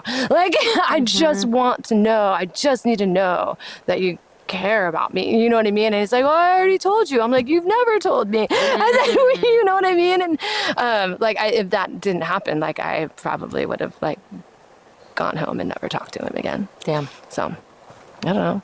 Wow. Just put it on the table and see what he says. Yeah. And there was no hesitation. Yeah. No, it was pretty funny. He's like, great, we'll live in my RV. And I was like, oh, okay. How long did you guys live in an RV? You're like 12 years. No, it was just, I think, a couple of months. I remember like right before we like moved out of the RV, I had to like get up to go to work, and I like turned the water on, and the knob broke off the faucet. And he was sleeping, and I was late for work, and there's water spurting out. I was like, hey, honey. I broke the faucet, and it's shooting all over the place. I gotta go. Bye. He's like, shit. And then we like pretty quickly moved out of the RV after that. So That's really good. yeah. Well, Yeah. So that's some life-changing moments. Yeah. That's absolutely life-changing to be in a really challenging outdoor setting, and not just to be like, oh, okay, now I see how I need to improve my life, but also with this person. Yeah. Like that's I feel like that's two simultaneous pivotal changes, like with you within yourself, and then you in this partnership that has continued to grow and bloom and build. Yeah. It's And really he's like my beautiful. bestie. He's still fantastic and always supports me, and my bestie. That's so great. I'm so happy that you have that, and I'm so happy for you. I'm so happy. but truly, like as an aspiring, I aspire to have something that I can look back on and say something similar, that we had to grow together, that I had somebody who was supporting me through hard shit and saw me break down and was a stable, grounding presence and allowed me to fall apart, and then also said, I'm here for you, and we're gonna build together and stay there. And that's a really inspiring foundation to have, and I hope for the same for me someday. Yes. I love your hot mess. Yeah. You know? Yeah. Someone, That you don't It's have there. to show It's up there. perfect and healed.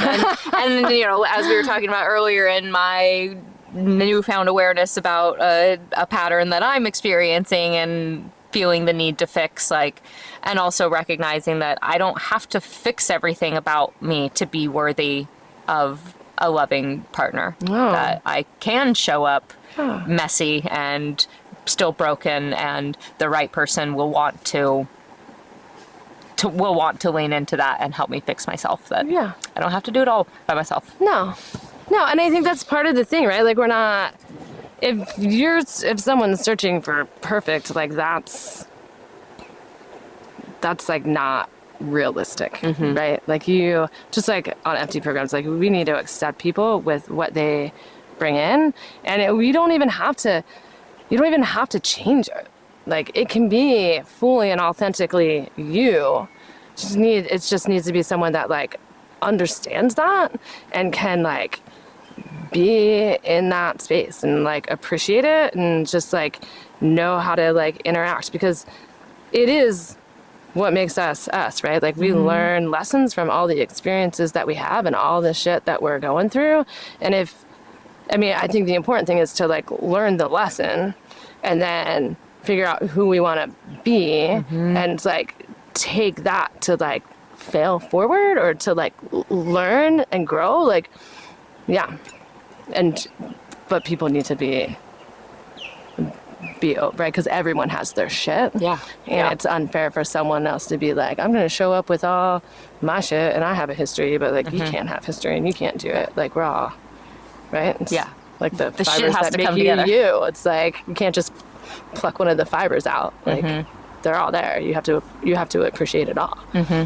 Absolutely. Yeah, you deserve that. Thank you. Yeah, I think so too. I You're know pretty so wonderful. Yeah. too. Thanks. Appreciate it. Yeah. Any other pivotal stories you want to share? Ooh, I mean, that takes us up to just about one. I think just like recognizing that, like, hey, like if I'm gonna work 60 hours, like I'm gonna do it in a place where I want to, in a place where I feel like I'm adding value. Yeah, and that's the That's the outdoors. Yeah. You add value, and the outdoors add value to your life. Yeah. That Yeah. you don't get in an office. Yeah. In a built office. This is a great office. Yeah. Yeah. And I think this is my passion, right? Like, if anything, like, I've created a life around this somehow. And like this, like, again, like looking at my strengths and looking at my goals, like, this is my passion, and it serves up lessons that, like, are pretty you can't predict. intrinsic. I just need to facilitate the reflection or the appreciation.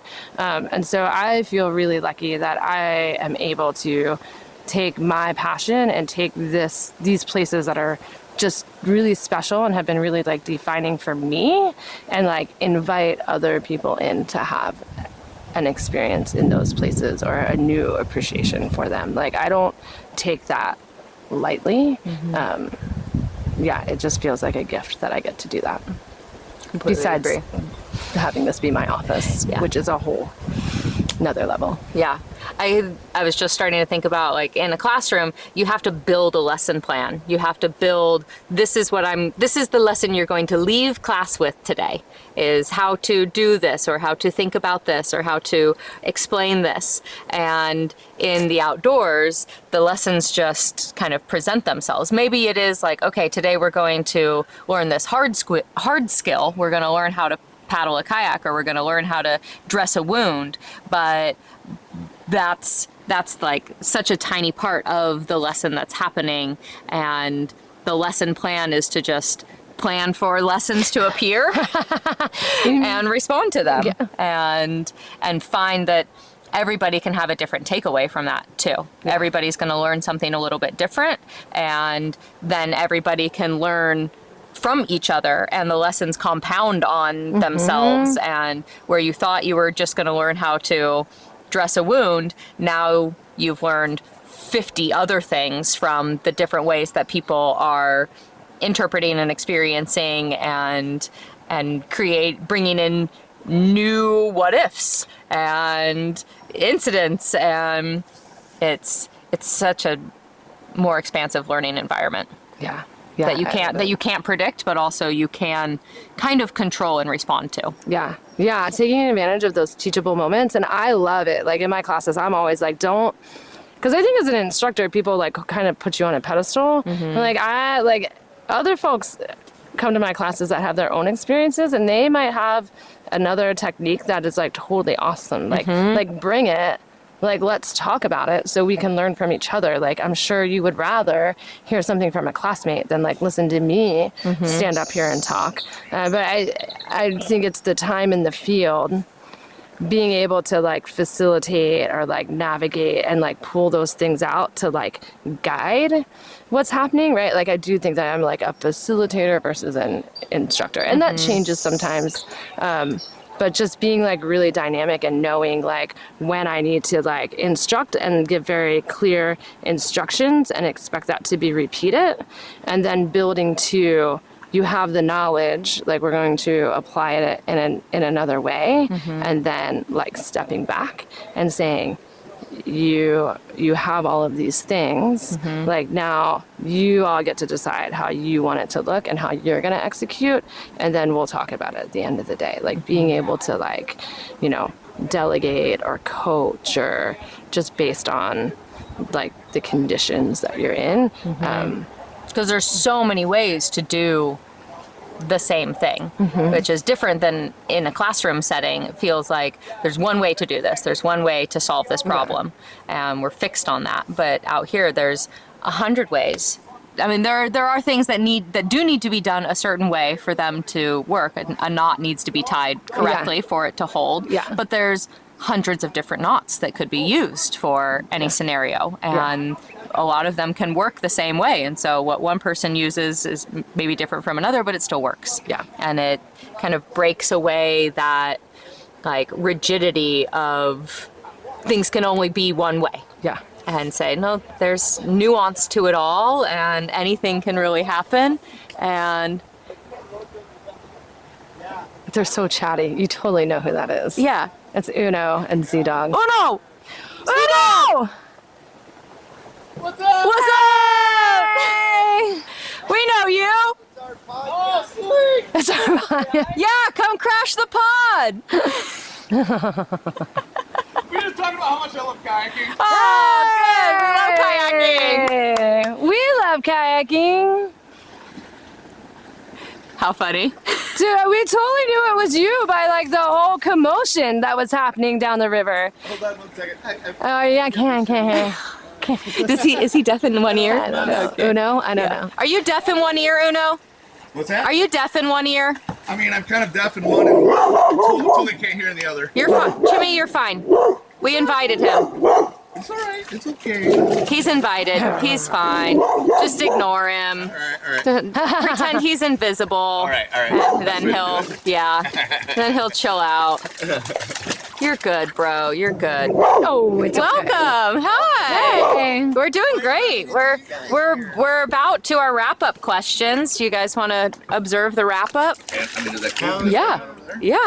Well, You're- do you want to you're- keep moving? Oh, what's happening? You can't go any faster than she can. All right. I just want to go check it out, even if I'm not going to run it, or I'll just go and check it out. So, no, unless you think you're getting done, you can join and wait for you, too. I don't We're even know what's close. happening. Yeah, what are you guys going to The do? gold, that nugget section you're talking about? Oh, you're gonna go do that? Maybe, He yeah. wants to. Oh, He was hoping I could take him over there. Gotcha. But I've got other plans at like 5 o'clock. Gotcha. On this side of the Well, world. Gotcha. maybe be at dinner or something. But we'll let you guys do your thing. We could be quiet and sit over here and watch it. Cool. Yeah. It's nice to have you. I love having a live studio audience. All right. Cheers. Yeah. Applaud and ask if you have any like follow-up questions to the next questions. I can edit. Yeah. Well, yeah. My co-host does all the editing, so if you say something we need to cut out, we just have to say cut that out. So cool is the just to check. camera on your... Microphone here, camera there. Yeah. It's freaking cool. I think this is awesome because I think we're out of camera range. Yeah. Are we? Yeah. Are You're we out. in You're out of the camera frame. range? We're. I think I think we if we pull into shore a little bit more. Love your Can't touch the backdrop. ground, right?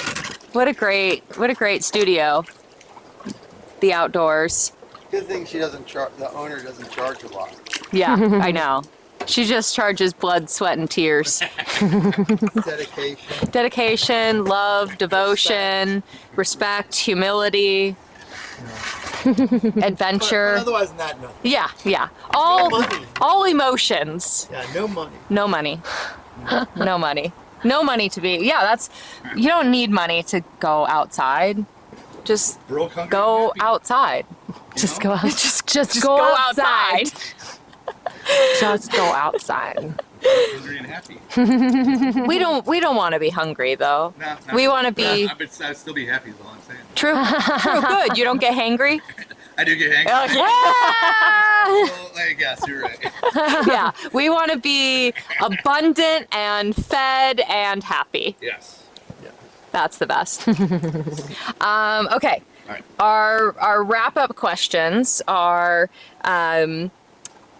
well, if people want to find out more about you and how to get involved in anything that you're doing, how to be taught by you, facilitated by you, or work with you, or just learn more about you, where could they find you if you wanted to be found? I mean, I have an Instagram page. It's Jules, Jules, of Adventure.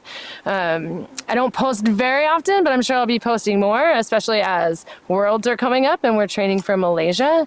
And Wait, say more about that. What is Worlds and what's happening in Malaysia? I paddle with a team of women, so I'm on the U.S. Women's Masters whitewater raft racing team, and so we take rafts down Class 4 rapids, and we'll be competing against other teams from all over the world. That's badass. So that's exciting. And we're the Furies. I'm sure we have a website up somewhere. I'll get more information on that. Perfect. I don't know if you're interested about my background and the path that I've taken to get here.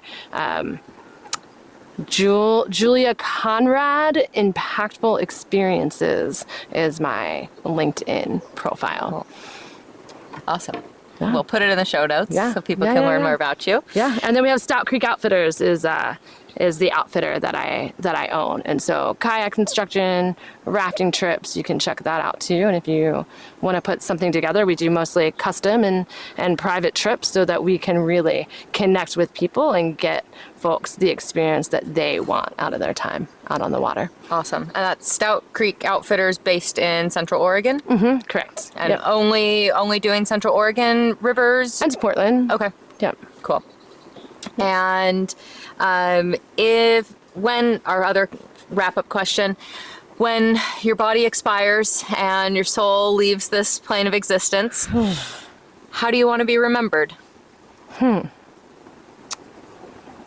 I think I want to be remembered as someone who like empowered someone to do something that they didn't think they were capable of. Like that like moment when you're like, I did that thing, or like I didn't think I could do that, and like look at this, like that little spark, like that moment, that's what I want to be remembered for. I love that. I see you doing that. Everywhere that I get to see you is what I see you doing, and I think that is absolutely in line with your life mission of empowerment and skill building. So I have no doubt that will be the legacy that you leave. Thanks. Yeah, absolutely. Thanks.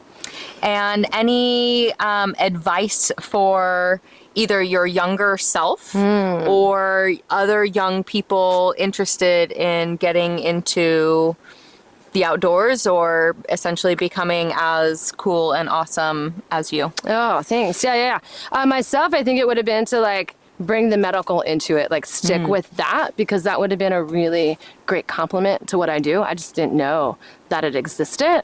And so I think for other young people, it's like there are so many things out there that you don't know exist. Like I work with wildland firefighters in the winter that like have amazing jobs in the summer. So like you got to put yourself out there and you need to like do the thing to figure out if you want to do the thing and what other things there are to do. So don't be afraid to like ask questions. Don't be afraid to like dabble.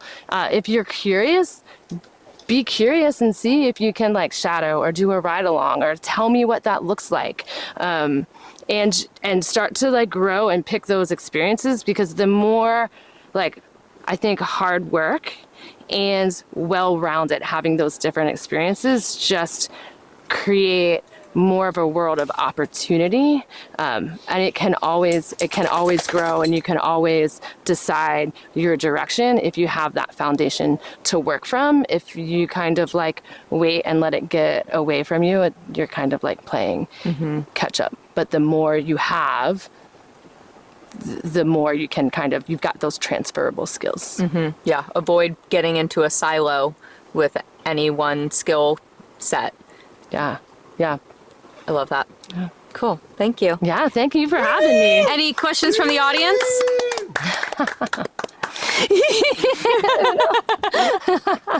Awesome.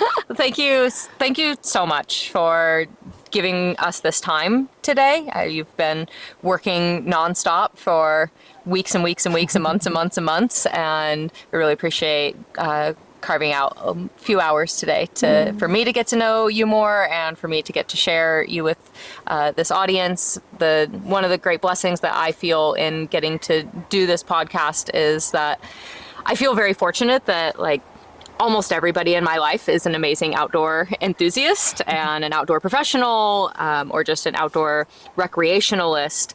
And I think that's probably pretty rare that somebody's like 98% of their network are outdoor people. So it really makes sense that I would begin co-hosting an outdoor podcast, because those are the people I get to tap into.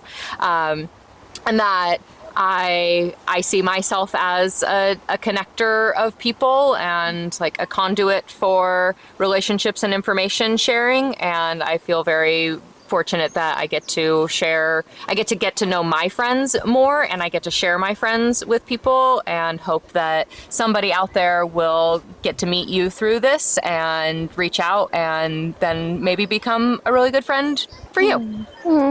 Thank you so much for just even thinking of me and having me and just being my friend. And inviting me into this special project that you're doing. I'm humbled and extremely flattered. Thanks for sharing me. Absolutely. It's an honor. Thanks for being my friend. I love you.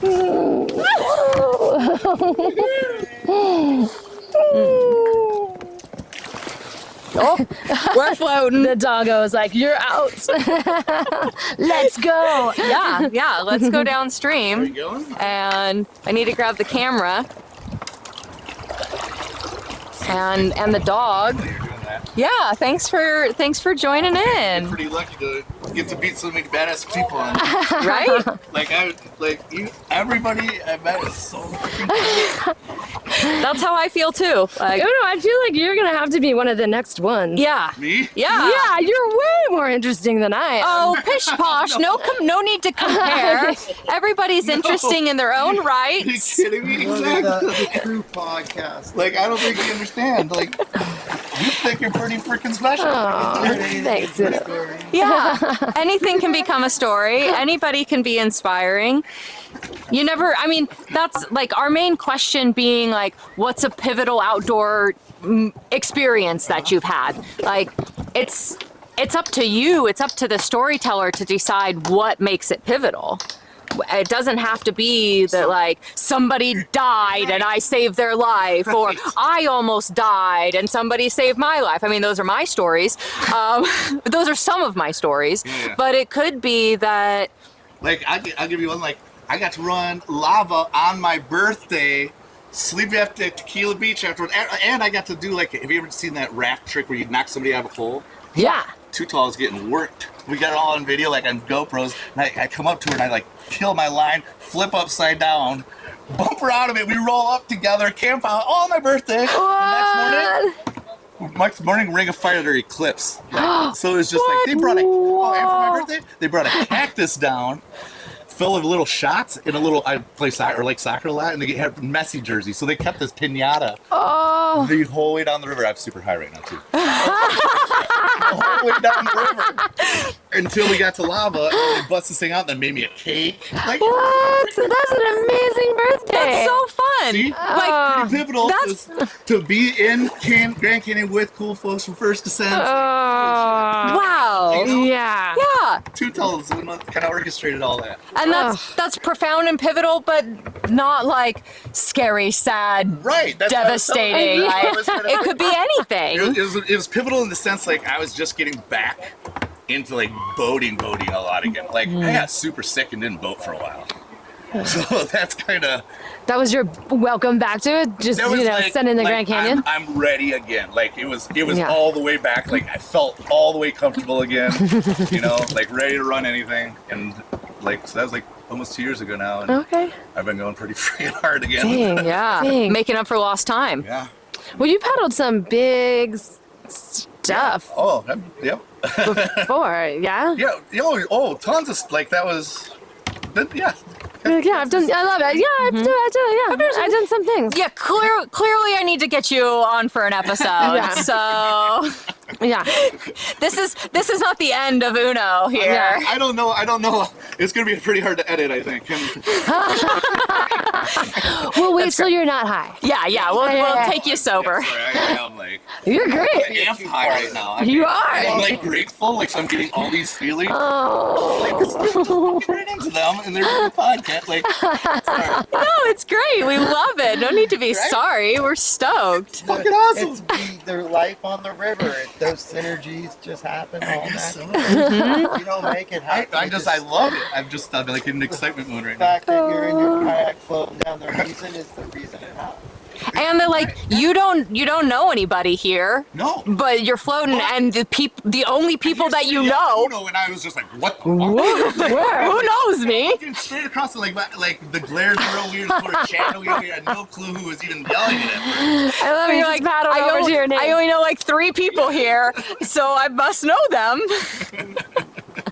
It was the chattiness. Yeah. It was super chatty. I'm like, that sounds like Z-Dog. I was like, oh. And then we recognized the boats. Some people kayaked by earlier. Number. Yeah. Some people kayaked by earlier, and we were like, do we know them? No. No, don't think we do. No. But then there you were. We knew you. Yeah. Should we paddle out? Yeah.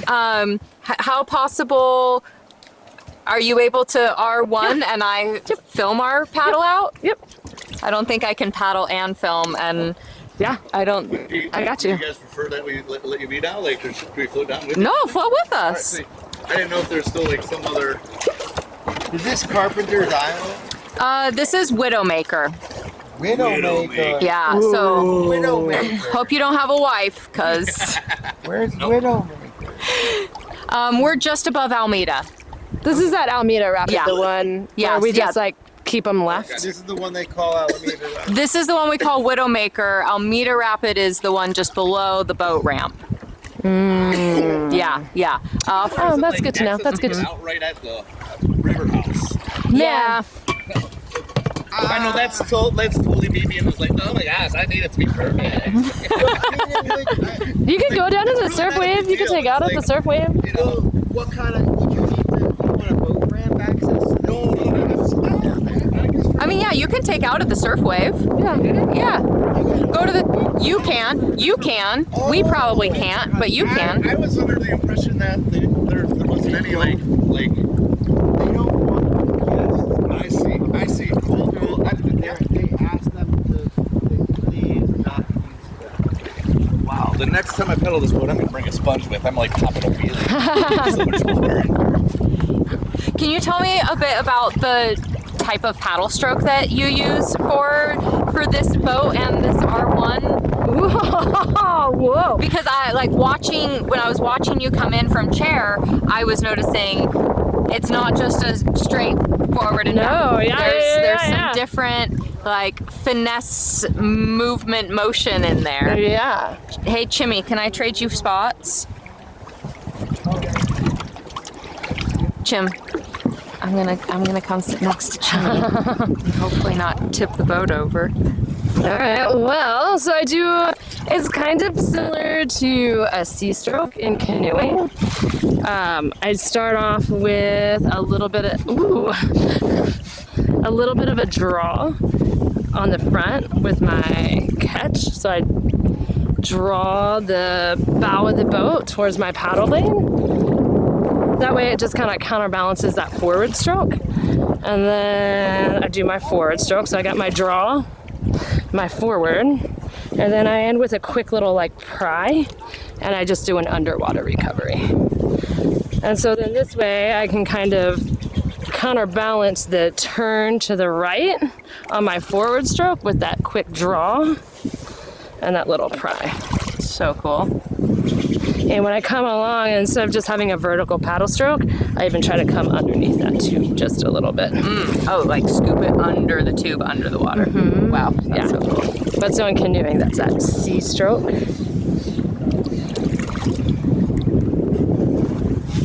That's so neat. Thank you. I was so curious. So I know, like just straight stroke, if that's what that's called. And a J stroke. But I've never done any canoeing. I don't know any other. Yeah. So cool. Yeah. Do you have a favorite watercraft to propel? Ooh, you know, I think it like all depends on what you're doing and who you're with. You know, if someone isn't into kayaking or being like close on the water and that causes a lot of anxiety and they're just going to be gripped, like I love taking this out. I love doing the R1, the like our S1, right? My, solo, or with someone else. I like the solo kind of aspect, or the not the social kind of aspect of it. You know, you can chat it up, you've got someone to float with, and you also often get like more giggles because there's not that anxious, oh my gosh, I can't see the rapid. Like our vantage point is way better being up higher, so we can see what's coming. You're in it with someone else, which is comforting for folks. And I think you just feel safer because you're in rubber and you're not in a boat. So oftentimes, like rafting, like I love rafting with my race team. I love being in a raft with folks. I can kind of do more stuff in a raft than I can in my kayak. Oh, interesting. It's hard for me to throw around that plastic. So like, you know, if I get into a wave and I surf and I throw the wrong edge, I'm like rolling over. And I can't really like throw enders and cartwheels and stuff like that. It's hard for me to move the boat that way because I'm kind of tiny. But if I'm in a raft, I can drop into a hole by myself and I can just kind of find that sweet spot where the raft will sit, and I can like change my weight, get my weight in the back and kind of like pirouette it where it spins on the back, and then I can like hop in, like I can do 360s, I can get it to rock, and it's really about the like, I love the feeling of working with the water. And so in the raft, I'm not trying to muscle and make things happen. I'm like working, I'm feeling what the water's doing to the raft and how it's moving the raft. And then I just kind of like weight it where I want that pivot point, and I can just do one stroke. Like it's just, and it's kind of cool to be a tiny girl and take a big raft and be able to like do some sick tricks. Yeah. And this isn't a gear raft. This is an empty. No, it would be like an empty paddle boat. raft. Yeah. Yeah. Yep. That's so cool. I'd love the chance to learn some of those skills with you. Yeah. 'Cause I can row a raft, but I can't play the raft. That'd be so fun. Yeah, right. Especially those gear rafts. They're like a freight train. Yeah. Going down the river. It's get out of my way. Oh yeah. Chim, can you go more central onto there, please? Look, it looks like they're gonna get a first descent down that left channel. Oh, that'd be fun. Yeah, this is Widowmaker Rapid, and the main line is down the right side of the island, and then cutting left and avoiding all the shelf rocks along the right. But there's also a channel down the left side of the island that Hammer and I did a first descent on last week. Yeah, we did in the shredder. Yeah, it was so much fun. I had never been down that side in my 35 years of living on this river, and it was so much fun. It was so cool to be in a new craft. I'd never been in this kind of boat, and to do a new little stint was so fun. First descent. Man, all the memories, like all, you know, like you can think back and you can, I don't know, remember like this participant, like nailing the line, that participant getting stuck on the other side of the ledges or swimming, and I don't know, just kind of all of the chaos and all of the excitement, or like getting to the takeout, coming around and seeing like folks just swimming and enjoying the water, or practicing their rolls, or families hanging out and fishing. It just, the river gives just so much life and good experiences. And I don't know what it is. I think you can take anybody, like adult, child, like, and just put them in the water, and like just the fun and the play, and it just like comes out. Yeah. In a lot of ways, it's where we belong as humans. Yeah. Is in or by the water. We are water. We are whatever percentage of water, 70% or whatever. Yeah, the water is life. It is. All the things that it brings with it. Like looking at those rafts, man, multi-days and connecting with people and sleeping under the stars and eating good food, retelling your stories. Getting tossed and having to recover and find your breath and overcome that fear that so easily could push you away from continuing to be connected to water, but saying, no, okay, that was user error, or okay, how can I do that differently to avoid that upset next time? And What did I do wrong? was it me? Did I hit the wave wrong? Did I have my boat turned the wrong way? Was it just timing? Was it just bad timing? Or you can run like the same rapid like 100 times, and then for whatever reason, like one day you just take it for granted or stop paying attention, and the river has a way of just being like, what? Bitch, Here wake I up. am. Don't take me for granted. Yep.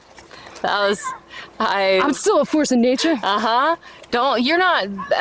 think the river will always remind you that you're not the most powerful being. Like human evolution has kind of led us to think that we are the top of the food chain, the most macho, powerful force, but the river, the water, the force of water will always defeat us. It gets me every time. I'll be like, oh, I'm feeling confident in my kayaking skills. I'm just gonna take whatever boat, because I can paddle any boat, and then I'll pick up a different boat, or I'll take a new line, because I'm like, oh, I got this. I'm gonna do this other thing, because I'm like overconfident, and it's always like, Wrong. no. Yep. Okay. Yeah. Humbled. I feel like every time I start to get overconfident, cocky on the water, yep, river comes back and says, sit down. I was just like, man, when am I gonna get there? Yeah. When am I gonna be there? Like, How many times do I have to learn this lesson? That always learning, always growing. anytime I'm like, okay, there's like something I need to work out in my life, I go to the river. Yeah. I go to the river, and that's where everything just like resettles, starts to make sense. Even in the like conversation around, I need to start kayaking more. Okay, well, where am I unavailable in my life? I have this fear of like my messy parts not being loved and accepted, but the river loves and accepts my messy parts. Doesn't care. And doesn't care. And I'm safe and welcomed and loved here. Still gives you all the feels. Yeah. And you're never alone on the river, because you're floating, and then there's your friends that come floating by. Dog. It's so cool. The river communities. The river community is special. It's like FD, but outside of FD. You know, like everyone shares the same love, and it doesn't matter who you are or your quirkiness or like whatever. Like you just all take care of each other and enjoy each other's company. Look out for one another. That's kind of I like the river family. Yeah, and it feels like a core part of it is fun, is play, and that's why anybody at any age can do it and should do it, because it brings so much fun. You don't have to have skills and perfection as long as you're having fun. Yeah. Like we're experts, but I see people going down in nothing, and they're having a wonderful time, and they have a relationship with the river and a relationship with themselves because of the river, and can't fault them for that. And you don't get better without doing the thing, right? Like I think that's one thing we all appreciate. Like you gotta start somewhere. Yeah. Like we're all willing to be, like yesterday, like, oh, like you just had this amazing week on the river. Do you want to go paddle? Like taking people under their wing so that they can grow their skills. And yeah, you got to start somewhere. Nobody starts out an expert. Oh my God, nope, not at all. You gotta fuck up along the way. That's the funny thing. Sometimes I'm like, okay, you've been paddling for 4 hours now, and you can't get your boat to go straight. Like I can't even always get my boat to go straight. I've been doing this for like 20 some years. Like I still swim. Like it's okay. Like don't think you can skip that part. Yeah, exactly. Because you can. Yeah, and you're not gonna avoid it forever. It's gonna keep coming back to you. That lesson of like we're all between swims. Yep. It's just a matter of time. As a rafter, we're all between flips. It's just a matter of time. It could be days, weeks, months, years. I haven't flipped since I was 16. And so, you know, I'm probably due for something, but if I keep doing easy water, probably won't happen, but I don't, yeah. Here, I've got one. Thank you. Yeah, it's just a matter of time. It'll happen eventually. That's where you get good stories. Yeah. I love you. Okay. Thank you. I love you. Thank you. I love you. Okay. Thanks, everyone. Hope you enjoy the show. We'll see you next time. All right, Wildly Wonders, that's a wrap. Thank you for hanging out with us on the Go Wildly podcast. Seriously, your ears, your energy, your vibe, they mean the world. And hey, the pod is usually going to drop on Mondays. But let's be real, sometimes it's Tuesday, and sometimes life be lifin', and the river calls louder than our calendar, baby. We out there adventuring. Either way, we'll show up in your feed with stories that make you want to lace up your boots or paddle out. So please go ahead and do all the things: like, share, comment, subscribe, smash the buttons, click all the bells, throw us a bone on YouTube, and come play with us on socials. That's how our little adventure family grows. Now quit staring at your phone or whatever you're doing and go jump in a river, touch a tree, climb a tree, howl at the moon, or whatever gets you out there. Until next time, stay feral, stay curious, and for the love of dirt, go wildly. We're going to meet you out there. Toodaloo.